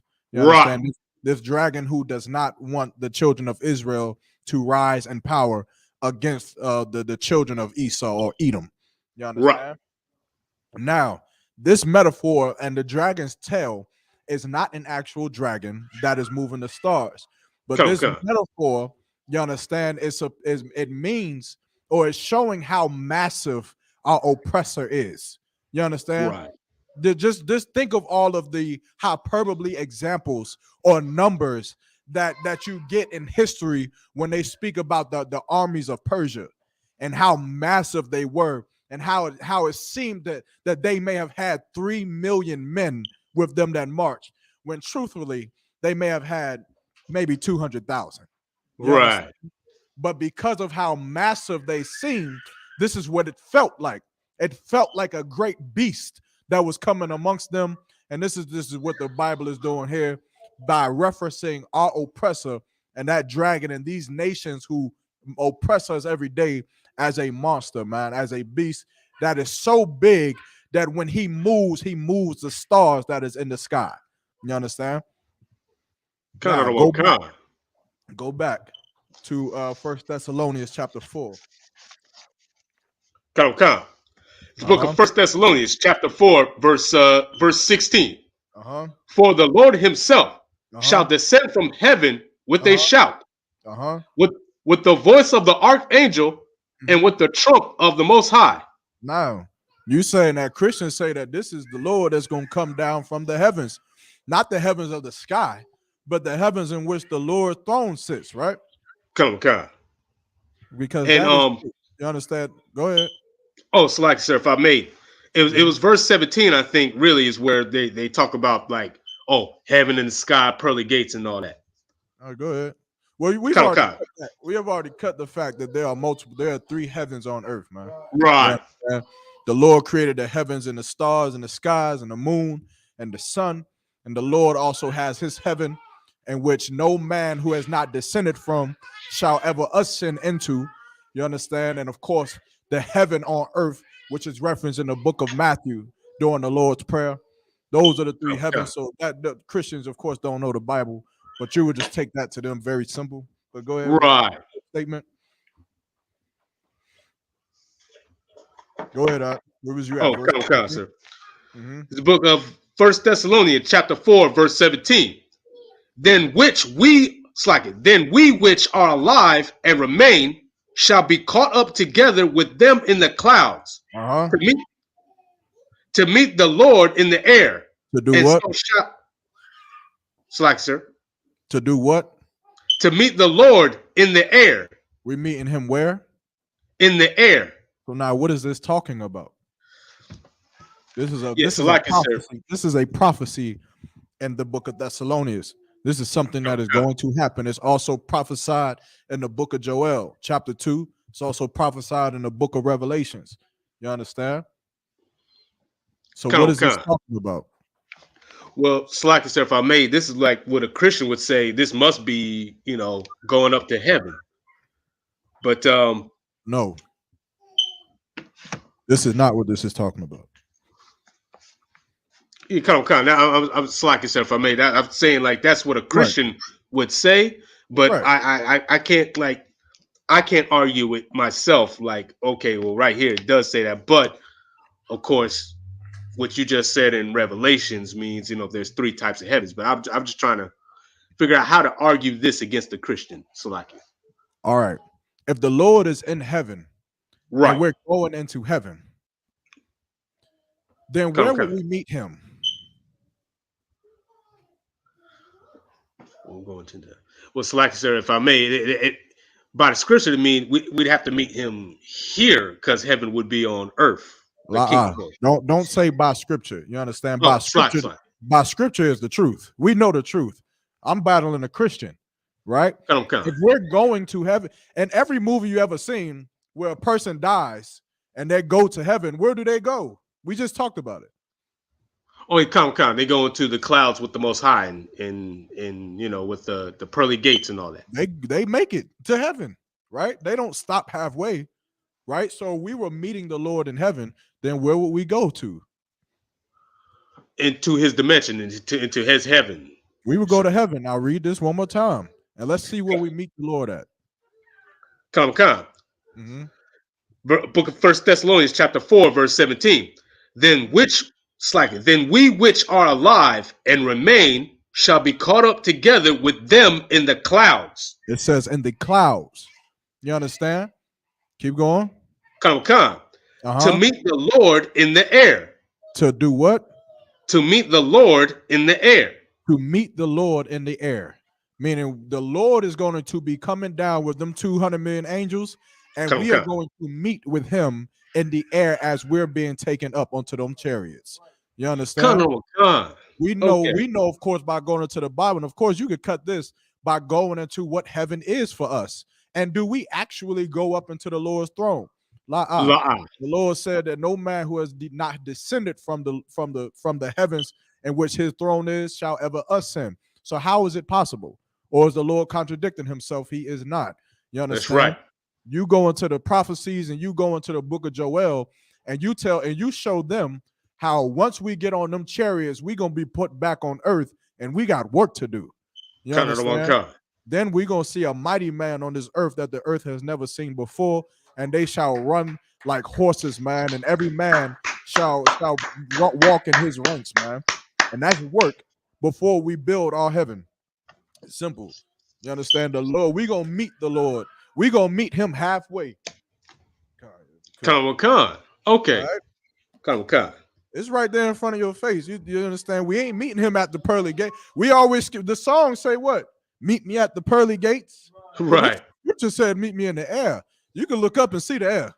It's gonna be right there in front of your face. Them UFOs or them chairs, whatever you want to call it, they're gonna be right there in front of your face. And those who have survived thermonuclear warfare, you understand, once Russia and Ukraine start turning things up, those who have survived, they will go up into the air and they will meet the Lord there.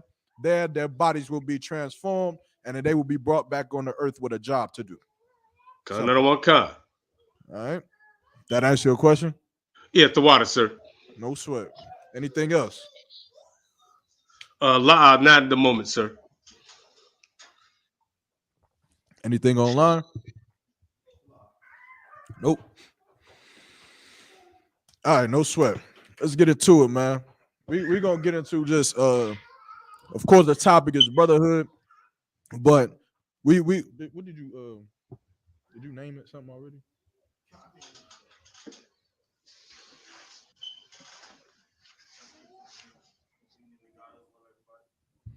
Can you change it later or live? All right, no sweat. We gonna go into some of these women scriptures, man, just dealing with that whore, man. That whore Jada Pinkett, man. Right. This is something that is just been proliferated.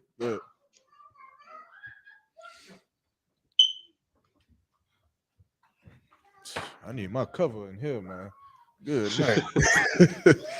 You understand? But Salaki, this is something that has been proliferated throughout the social media, the airwaves, and the networks. Because, of course, if you don't know or if you haven't heard, you understand there was an incident at the Oscars Awards in which Chris Rock, you understand, who was a friend of the Pinkett. What is they? Are they both Pinkett Smiths? Oh, it's just Will Smith and Pinkett. Good night. That to me is disrespectful in itself. I don't know. I don't know. That's just me. But no sweat. Next thing you know, she's gonna be Alcina Smith Pinkett. Good night. Answer call. Good night. You understand? But of course, Chris Rock made a joke to Jada Pinkett, who was sitting in front row because of her husband, who was nominated for Best Actor or something like that. Some kind of award. I don't ever watch the Oscars. It's too it's not flavorful enough for my life. However, he made a joke about her being in the next G.I. Jane because of her bald head, man.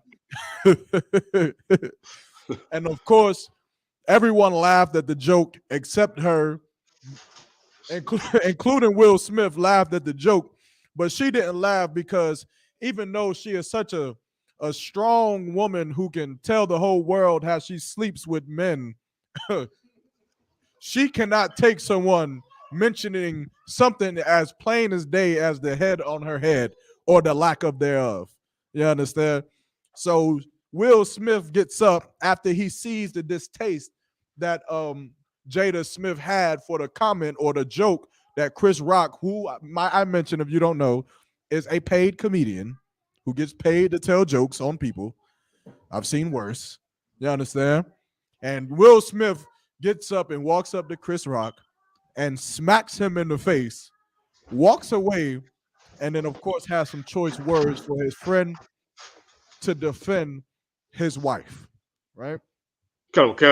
So we're going to get into this topic. It's actually kind of hilarious. But nonetheless, we're going to get into what a woman should not be, man. You understand? What a woman should not do. What Jada Pinkett got, man, is something deserving of a woman who is not a whore. You understand? Like for her to get the protection that sisters long for, but yet she can go and sleep with every man she wants. Is so nasty and disgusting, man. You understand? So we're gonna get into it. Did you have something? Okay, okay, no sweat. We're gonna get into it, man. Let me get Proverbs chapter 23 and verse 27, man. Come.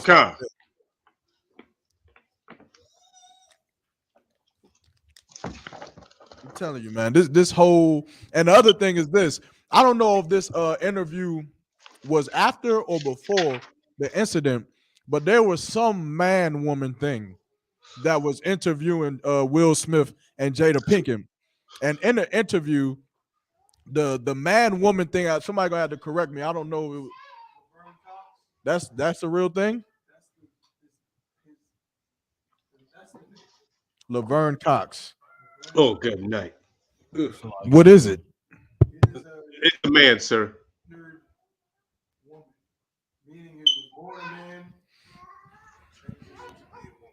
Okay.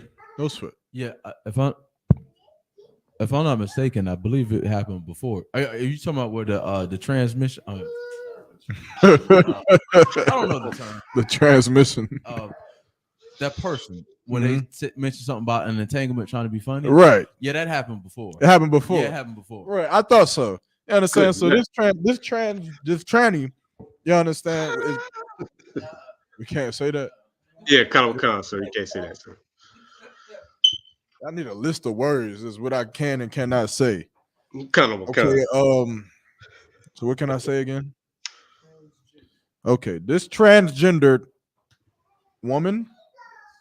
This transgendered woman, you understand, I did an interview of Jada and Will Smith before the show and made a comment to say, we can't wait to see more red table talk, or is it round table talk? Red table talk and more entanglement talk. Come on. You understand? Like, imagine that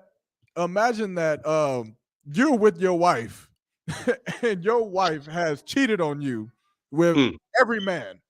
And someone comes up to you and says, I can't wait for this shit to happen some more. Right. Like, this is our entertainment. Her being a whore.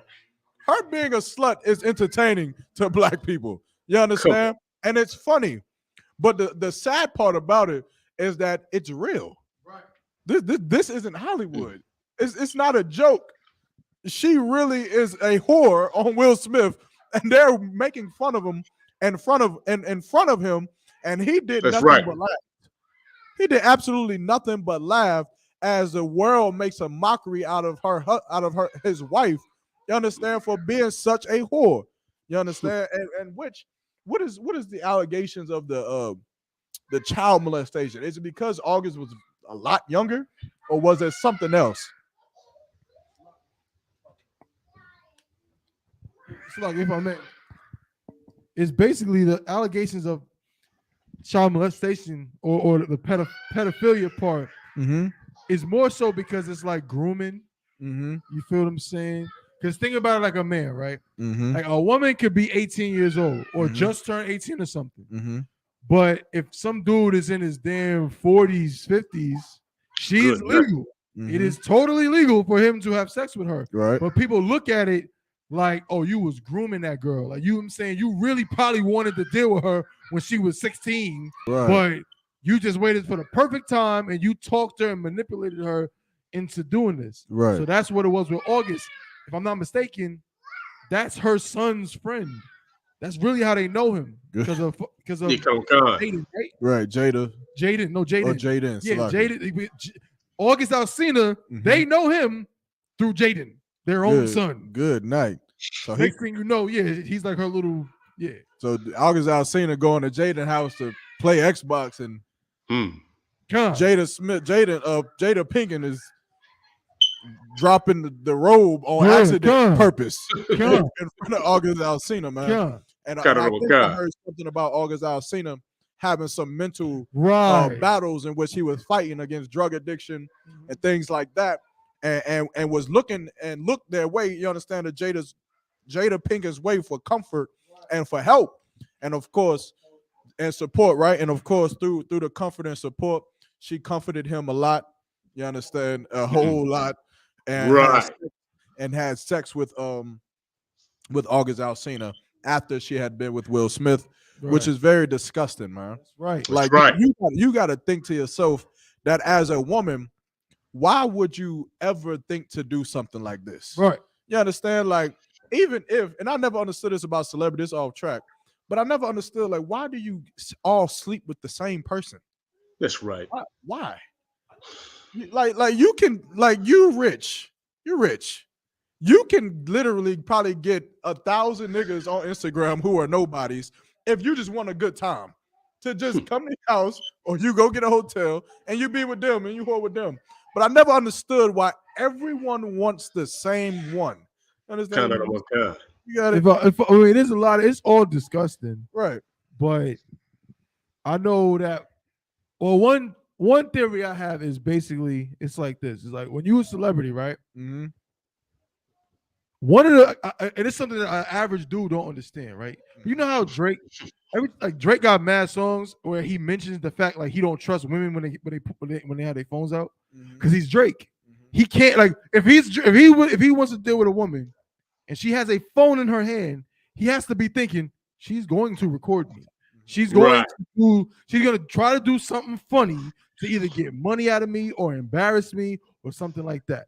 So I imagine that a lot of these celebrity dudes deal with the same women because he'd be like, yo, bro, you can trust her. Like, you know what I'm saying? Like, yo, like, you can have sex with this girl and she's not going to put you on media takeout. She's not going to do that. You know what I mean? So, and plus, a lot of them aren't really trying to get married. They just, you know, want to have a good time or whatever. Right. But they doing it in a way where some other well-known celebrity is like, yeah, bro, like, she cool. You can, you know, she's Tiana Trump. You know what I mean? You can go do it. You can do whatever. And you're good to go. Nice. So like it. I still don't get it, man. I still don't get, like, because I like Quavo, right? I couldn't see myself being like, man, I'm about to go get Sweetie. What's her name? Sweetie. Couldn't see myself doing it. And I still just being like, yeah, I'm effing your girl. I mean, come on. At the same time, it's like, I'm not. Let me just say, I'm not agreeing with this at all. I'm just thinking from their worldly perspective. It's like, okay, if she's good enough to be with Quavo, if I'm some other premier rapper, I might look at it like, okay, so she's a top tier female. Like, you know what I'm saying? Like, she's like the, imagine we all go to the same high school and she's like the cheerleader. Like, she's the top, what do you call it? Like, prom queen cheerleader. Okay. She might have been with the other star basketball player before. But now I can get her. You know, in the world, I might be like, well, I kind of wanted her before, so okay, I'm down. I guess you understand what you got, GP. Found video. Of course. Found a video. A video. Yeah, of when that transgender. Oh God, we're not gonna be able to put it up though, are we? Yeah, I don't think. But we got what, 10 minutes left? Yeah, everybody, you know, you could definitely go type it in on YouTube. It's everywhere on social media. You can watch it. However, I guess I understand the mindset behind the celebrity thing. However, Jada Pinkett doesn't care, so she don't care about phones being out. She'll go on round table, red table talk, and she'll tell you clearly because she does it. And so for her, I don't get it. You understand? Her business is out there. And go ahead. Yeah, no, go ahead. And that's what's crazy about this, about black people celebrities. You ever notice? I know we all notice black people celebrities have the same problems as regular black people. Like the exact same problems. They got baby mama drama, child support, same problems that regular niggas in the hood have. Then they go bankrupt. Right? But and with her, she got first off, she's grooming young boys, which is something that a lot of brothers I know have experienced. Almost every black man I know knows about, has been touched or had some older woman, even when they was real young, basically violate them sexually. Right. And even as they got older, they had friends. You go to the friend's house, next thing you know, their mama's in the robe, just like you said. This is very common. But with Jada Pinkett, that's indicative of something that happens to a lot of sisters in the world. When they start to get older, they get in their 40s, they get in their early 50s, and all of a sudden they start to feel what? Like they're not beautiful no more. Right. Like they don't got it no more. They can't go to certain clubs no more. They need to They be- can't. They need to be validated. They again. need to be Right. validated, and they always look to what? A young brother, because that's, well, I want to feel as beautiful as them young college girls or whatever. So Noble if this young steeds. man is interested in me, it validates me. And that's almost literally what she said. She said she wasn't Right. beautiful and she wasn't feeling vindicated. I'm like, you married to Will Smith, bro. Like, you're married to the celebrityest black man ever. But you needed August Alsina. He ain't Chris Brown. No not. offense. I'm not trying to play him. He's not. But I'm saying, like, that goes to show these sisters are twisted, bro. Salakia. Yeah, you understand? And maybe she doesn't feel beautiful because she's ugly. Maybe that's just the thing. I hate to be the brother to break it to you, but Jada Pinkett is an ugly broad. She's ugly. Have you seen her head? Yeah, now. It was in her. It was in her. There are some women who cut their hair off and still be beautiful. Jada Pinkett is ugly. No comment. You understand? That's the point. Jada Pinkett's ugly, man. You understand? And everything she's done has made her just that much more uglier. You understand? And just that much more disgusting. And what she did, and which is such, like, when the Bible say that when the Bible, and we ain't gonna have time to bring them all out today, so I'll paraphrase. But when the Bible bring out these scriptures of how wicked a woman can be, you understand? A woman looks at things like patriarchy and the order structure of the governing system of our body, and they say, well, how is it even possible that a woman can be as wicked as you portray us to be when we can't make the rules, or we can't give the judgment, or we can't give the repercussions? But a woman does not understand that her being as helpless as she is makes her betrayal just that much worse. You understand? Like going to war with your brother, a brother punch you in the face, it's like no sweat. We men, we fight. But that imagine having a little daughter, that little baby girl. You understand? And she's just the sweetest thing in the world, and you hold her and you feed her milk and chamomile tea, and she says, I love you. And then one day you go to pick up your daughter, and she's standing at the front door with a 44 pistol at your head, waiting to blow your brains out. That would confuse you so much, and it would hurt you so much, because it's something that is not expected, and it's something that shouldn't be this way. You understand? What Will Smith is going through is what we about to read right here. Read what you got. Matter of fact, hold what you got and go to Ecclesiastes chapter 7, verse 26. Hold the book of Proverbs. This is what Will Smith is going through, man. And again, I understand this brother don't feel sorry for us, but a part of me wants to feel an ounce of sorrow for this brother, because God damn. I was just saying the other day, I'm glad the Lord made me who I am, because I would never do what he does. GP.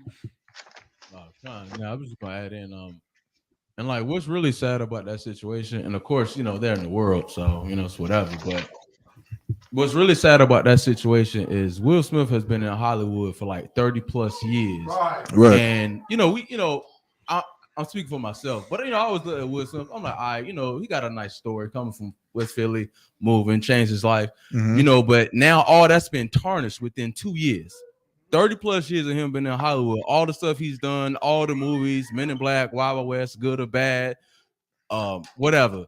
And it's like like a year and a half since that whole incident with he literally has replaced the Michael Jordan crying meme. Literally. Right. Like everything has been tarnished. And this is just to be a lesson to any young man that's out there in the truth or in the world, man. You better be careful who you marry. You're damn right. Because hell yeah. Because right now, let's say in the next 6 months, if they get a divorce, like what woman's gonna want to deal with him after that? Like, you gotta realize, any party, any function he goes to, he walks in, they gonna be looking like, damn, bro, that's old dude that was like his nickname is Entanglement.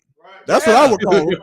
Where he goes. But you know what the craziest part about that? Jada Pinkett can go out and get a dude the next week, right after they get a voice. They lined up. They August Alsina up like, hey, how was that? How was that? Yeah. Did she do that? She did that? She did that? How you good night? Like, this is crazy. Like, and it's just like, the more he stays with her, man, his name, his reputation is just get tarnished. Meanwhile, somebody can just pick that woman up next week. Right. And it's sad because this is a brother who, you know, in the black community, right? You see as someone who is successful. Yeah. A lot of brothers look up to this man and Denzel Washington and things like that. And you would rather him just be a strong man. You would rather him do something completely opposite of what he's done and accepting the entanglement on the Red Table Talk. You understand? And all the other things that she's done. But Will Smith is going through this, man. Read what you got. Slacky, sir, you said Ecclesiastes 7 and 6? 26. Well, it might be Ecclesiasticus. I'm not sure. I might be confusing the two. Slacky, Ecclesiasticus 27 and 6? 7 and 26. 7 and 26. Come. Slacky. Is this about the bitter? I found more bitter. Yeah, that's Ecclesiastes. I think you were right. That's right. Ecclesiastes chapter 7, verse 26. 7 26. Come. It's the book of Ecclesiastes, chapter 7, verse 26. And I find more bitter than death, the woman. Good night. You said I find more bitter than death, the woman, man. Why? You understand why? Because a woman has the power to really, really hurt you out. Not in a way that war can hurt a man. Not in a way that death can hurt a man.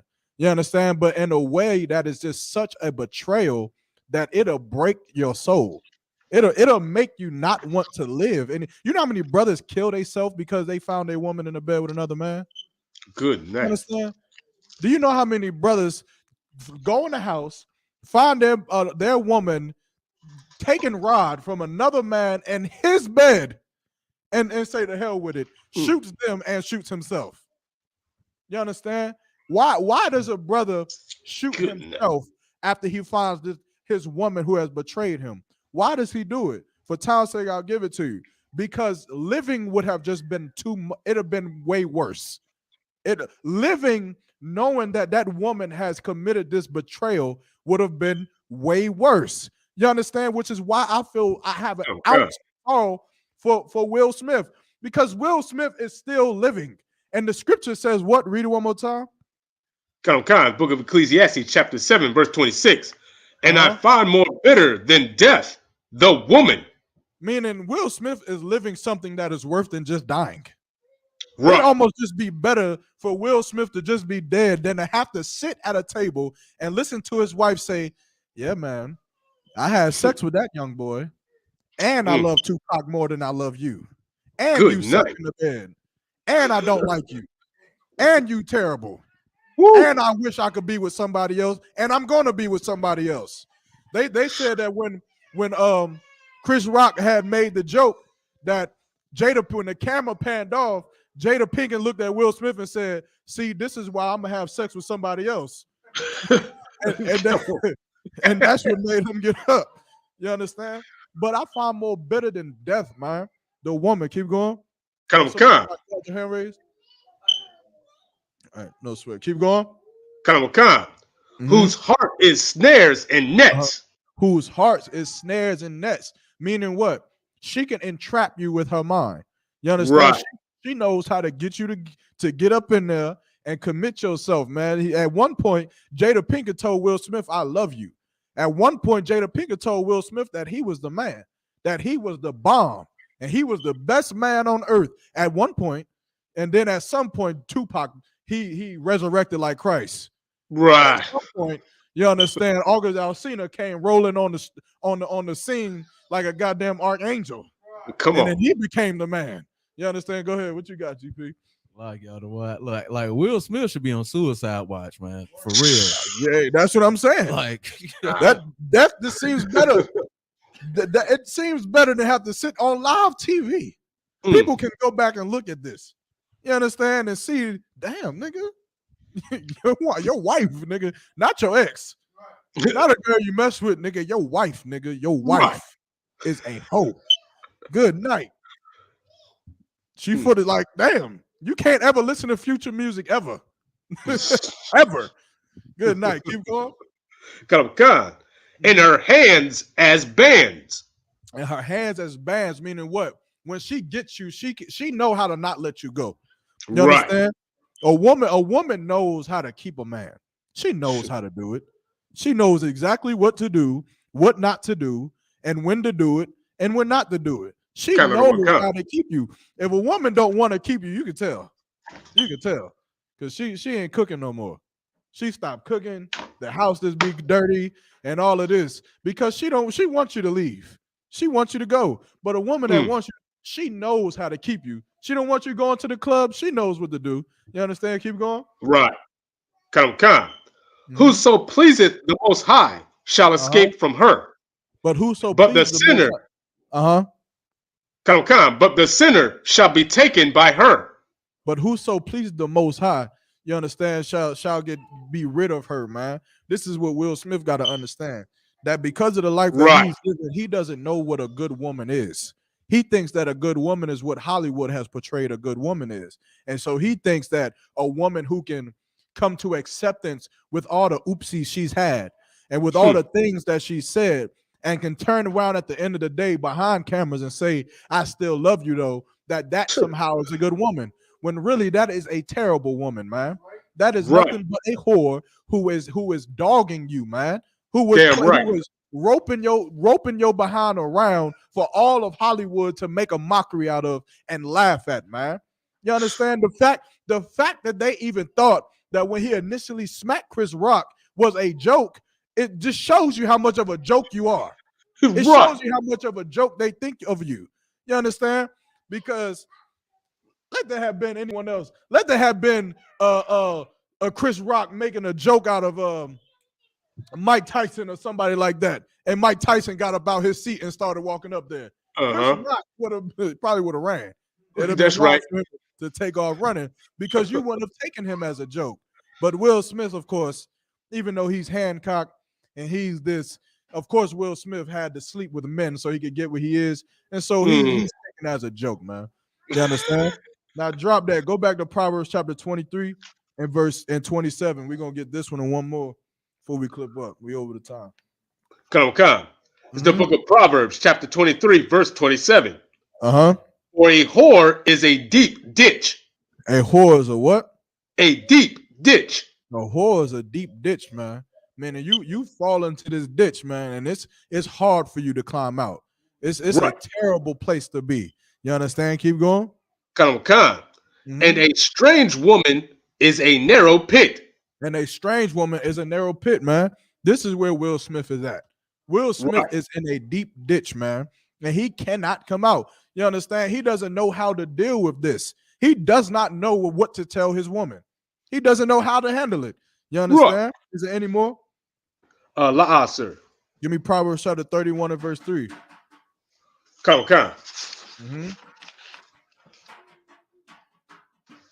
Chapter 31, verse 3. Give not thy strength unto women. Give not thy strength unto what? Give not thy strength unto women. How do you give your strength unto a woman? Slacks, if I may, that's giving up your principles and your ways to please a woman. You got to be more specific. Your ways may be to play the video game all day. You understand? But that wouldn't be what this is talking about. What is it mean? Giving up your righteousness, if I could. Right. You would have to first answer the question is, what is your strength? GP? I was going to say sacrificing your masculinity or manhood. You got to be careful with that, right? Because some brothers believe that masculinity is not holding hands in the mall, right? They believe if they give that up, then that is them disobeying God, right? Yeah. That, of course, isn't disobeying God.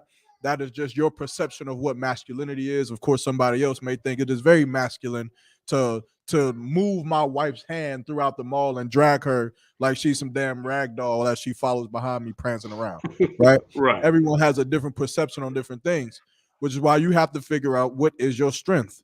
What is your strength? The top of one. You had your hand raised? Oh, Salaki, good. So what is your strength? Slack, sir, if I may, your basically your righteousness, your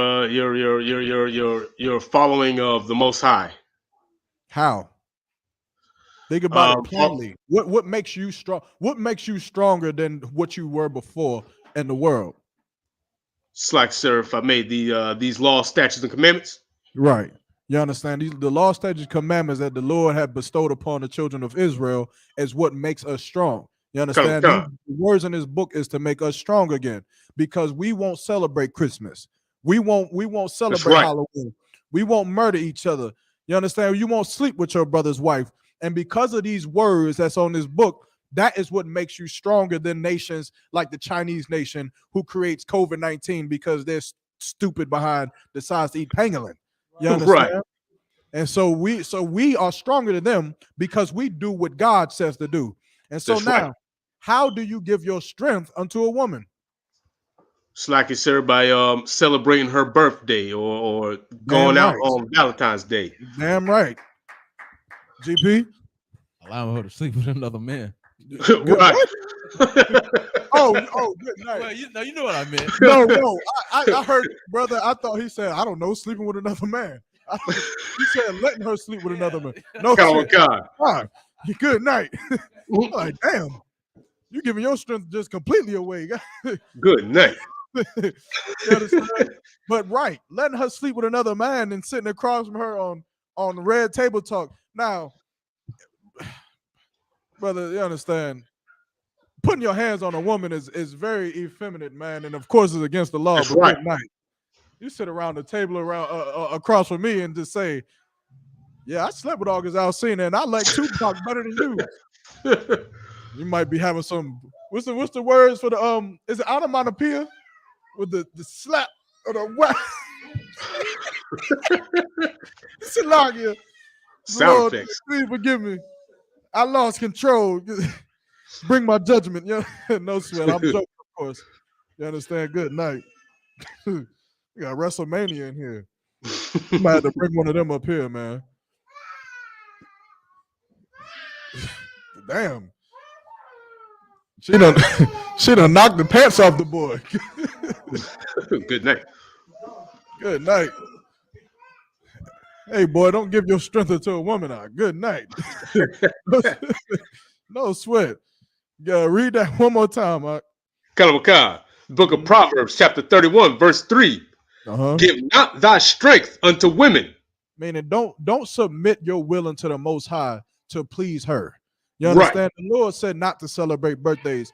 Don't celebrate her birthday because she got the biggest behind you've seen in a long time. You understand?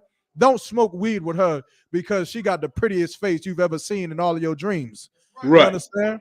Don't eat that shrimp because she said we're going to have a good time after dinner. She come out with that shrimp Alfredo. You understand? Right. And you're like, I don't want to mess this up, man. I'm going to just, maybe it's chicken. Maybe it's chicken. You can eat it. Don't do that, man. Don't sacrifice who you are in serving the Most High to please a woman. You understand? Or rather to please anyone, man. But of course, we're talking about women, and that's what you don't have to, that's what you should not do. You understand? Keep going. Come. Nor thy ways to that which destroyeth kings. Nor thy ways to that which destroyeth kings, man. What is the greatest example of this? You understand? Slacky, sir, if I may, King Solomon, sir. King Solomon, man. King Solomon, who of course had 1,000 wives, 700 wives, 300 concubines, man. But of course, this brother, he went wrong when he started allowing himself to be attached to heathen women and allowing these heathen women to use their beauty to persuade him to go against the Most High, which is how a king had to lose his throne, man. How he fell because of what he decided to give his strength to, man. Who else do we know who was a king who lost his throne, man, because he gave his strength to a woman? I'm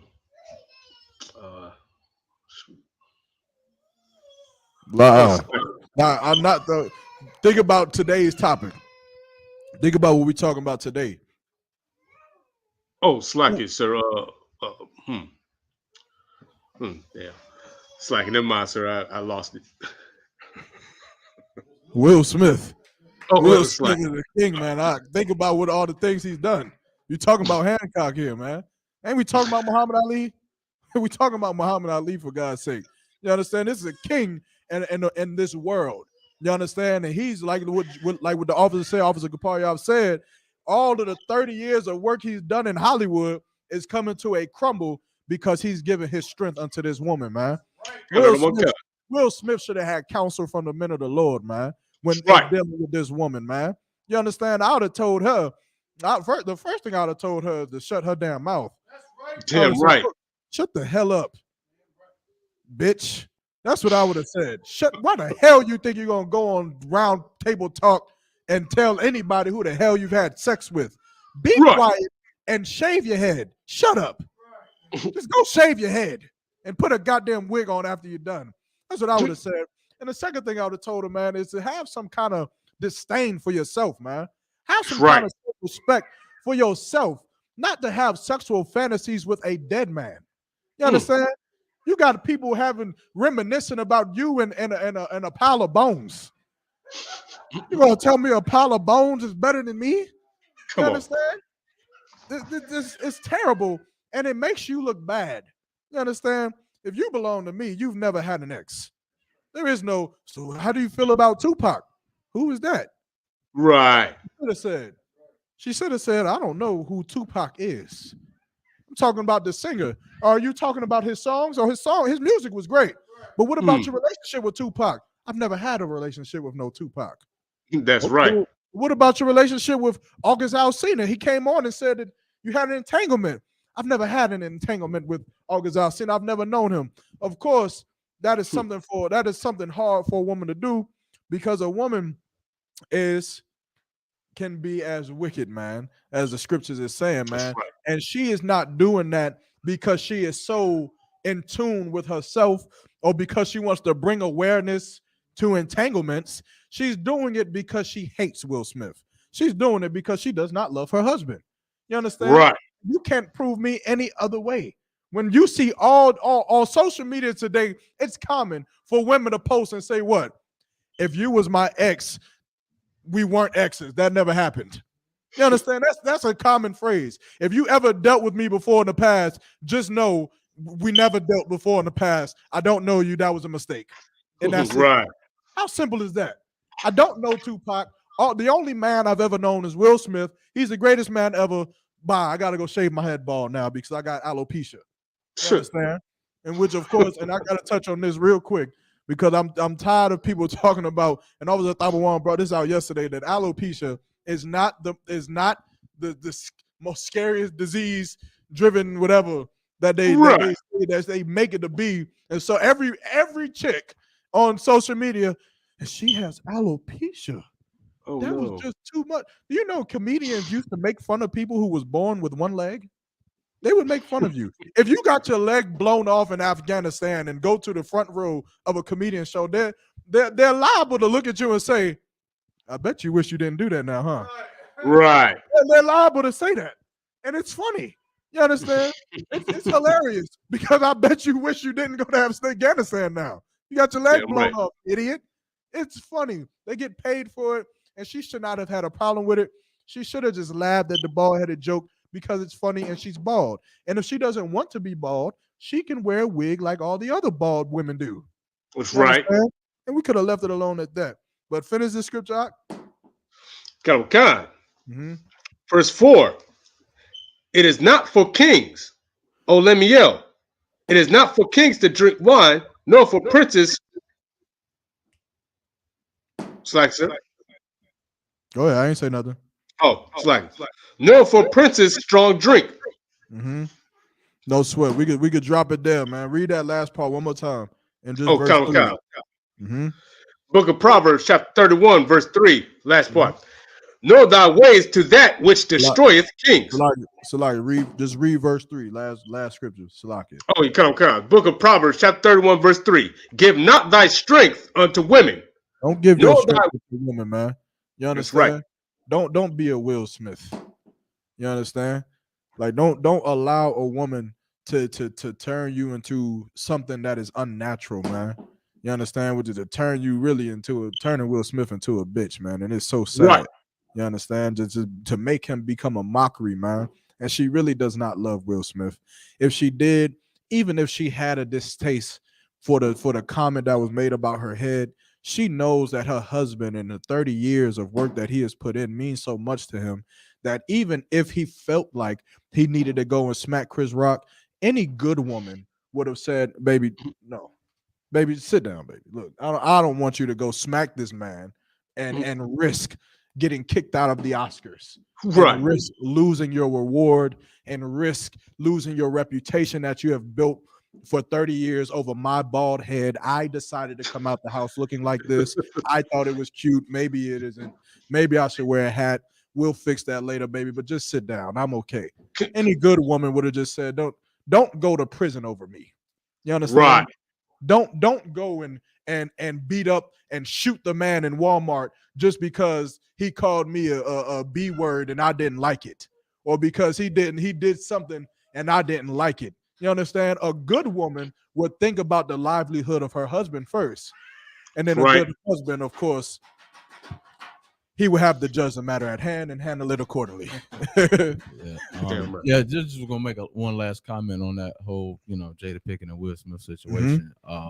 But even with that, like that whole reason of him like smacking Chris Rock, only reason why he really did that is because he's really upset at Jada. He's still mad at Jada, and of course he can't hit his wife. So instead, he saw a right opportunity inside to hit Chris Rock. Because even when you look at the video, you see Will Smith laughing. Right. But then when the camera cut, we don't see the transaction. She said, "See, this is why I'm gonna raise Tupac from the dead, and I'm gonna have sex with him again." And assault of that brother, and it's sad because it's like he ain't getting no brownie points off that. Right. Like ain't nobody looking at him like, oh yeah, he got his manhood back. Right. Everybody looking at that going like, damn, bro, you should have hit August like that. Yeah, right. And I bet Will Smith wanted to hit Loaded Lux like that too. Or what's the bitch? I mean, Salakia, this the not Loaded Lux Luther. What's her name? The robot. Luther Lux, the robot, the transmission. Laverne Cox. Oh damn! Go ahead. Salakia, something like that. I just ain't want to say the last names. I made him say it. Salakia. Just to piggyback on what Officer Gapar was saying is like the real truth is really what's really crazy about it is like, okay, first off, what's really embarrassing is Chris Rock is also an A-list premier black celebrity. Right. Now, you can tell me in your whole career, you've been doing this since what, 91? Mm-hmm. Before that, like 89 mm-hmm. is when you started in this industry. Mm-hmm. And you've never done nothing like that ever. People don't talk about entanglements in front of your face, like you said with the transgendered. Mm-hmm. People don't talk about entanglements in front of your face. Other comedians have made jokes. You've seen memes. You've seen all of that. And then finally, the last straw happens at the Oscars. You get up in the middle of the biggest award show in the land and embarrass not only a fellow black man, but a person who is also again A-list celebrity. This, y'all like two of the top dudes in this thing, right? And you just gonna tarnish your image by doing this, and then embarrass him in the process. Right. That's like the most unbrotherly thing you can possibly do. Yeah, man. Knowing he's just doing his job. Right. You know what I mean? And the joke wasn't even the worst thing. You know what I mean? Like you can say a lot worse than G.I. Jane. Right. A lot worse you can say than that. Right. You take this opportunity to embarrass that brother. And the last thing you said, like GP said, like ain't nobody giving him no props for that. Nah. The only people giving him props is who? Women. Bitter, disgusting, black bitches. I said it. I said it. Who don't know what alopecia is. It's like that one was saying, and even in that situation, Chris Rock was actually been a brother to him in a way that a lot of people don't catch. Right. Because realistic, out of all the things he could have said about Jada, out of all the things he could have said, mentioned her hair. Right. He could have. He could have said entanglements. He didn't mention that. He didn't. None of that. He didn't do any of that. And even when Will Smith hit him, he didn't even respond to that. Man, he would have hit me. I'd have said, I see. So they said, if Will Smith get this mad in March, I wonder what he's like in August. If he would have said that, I'd have died. I'd have died. And it would have been warranted too. I'd have been like, "Yep, you deserve that one." That's right. That's why you don't hit a comedian. Yeah, that's what he should have did. But no sweat, you know, that Chris Rock definitely showed brotherhood, even by saying I'll keep her name on my mouth. You understand? He definitely showed brotherhood in the midst of being embarrassed, which is very, very, very hard. You know, a hard thing to do, but he did it, man. But no sweat, man. Brothers, you understand? Don't be Will Smith, man. Right. Don't be Will Smith. Don't allow a woman to have sex with everyone and then you still defend her. You understand? The street code is that we don't defend whores. You That's understand? right. What's the future? They for the streets, man. Let them go, man, and go and get you. What Will Smith needs to be told with Denzel Washington. And I'm gonna leave off on this. What Denzel Washington told Will Smith is that Satan comes at you when you're at your highest. Right? He should have told him. He should have said, well, you know, Commander Jenny Hanna taught that in the Bible. You can go get you another woman. That's right. You go get you another one, and you ain't got to be done with this one, man. And with that, I'm going to pass over to Priest and Officer Tabawan.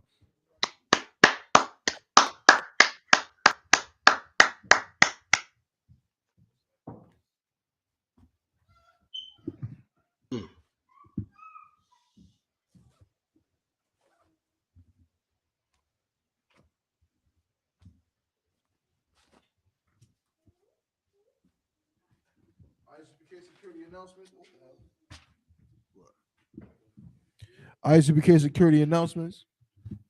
We are the ISUPK. Start out of 1 West, 125th Street, Harlem, New York, under Commanding General Yohana. New rules for brothers and sisters. When a new brother or a sister comes into the school, they are off limits for 6 months. They are to be saluted only. They're here to shed themselves of the world. After 6 months, if a brother or a sister has an interest in a particular person, he or she must get permission from the head to speak to a brother or a sister. There's another 6 months in which the brother or sister will court each other. After this 6-month period, the brother or sister will get permission from the head to marry. Tithes, which is a commandment, you can find this in Numbers 18 and 21, and Malachi chapter 3, verse 8 through 10. Means 10th in Hebrew is pronounced ma'ashara. 10% of every penny of any increase the Lord gives you, you give to the treasury department or teacher. Priest fund, free will offering for priests, not mandatory.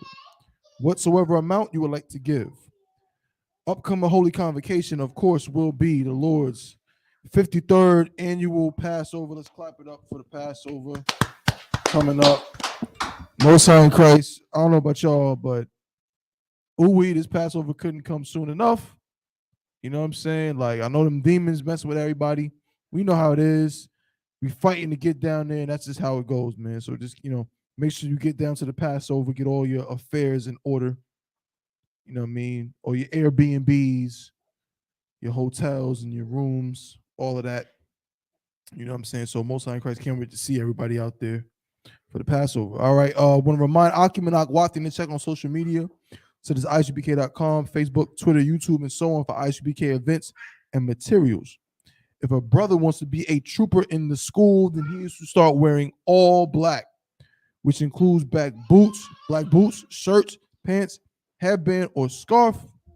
And with that, Imadium, which means to stand.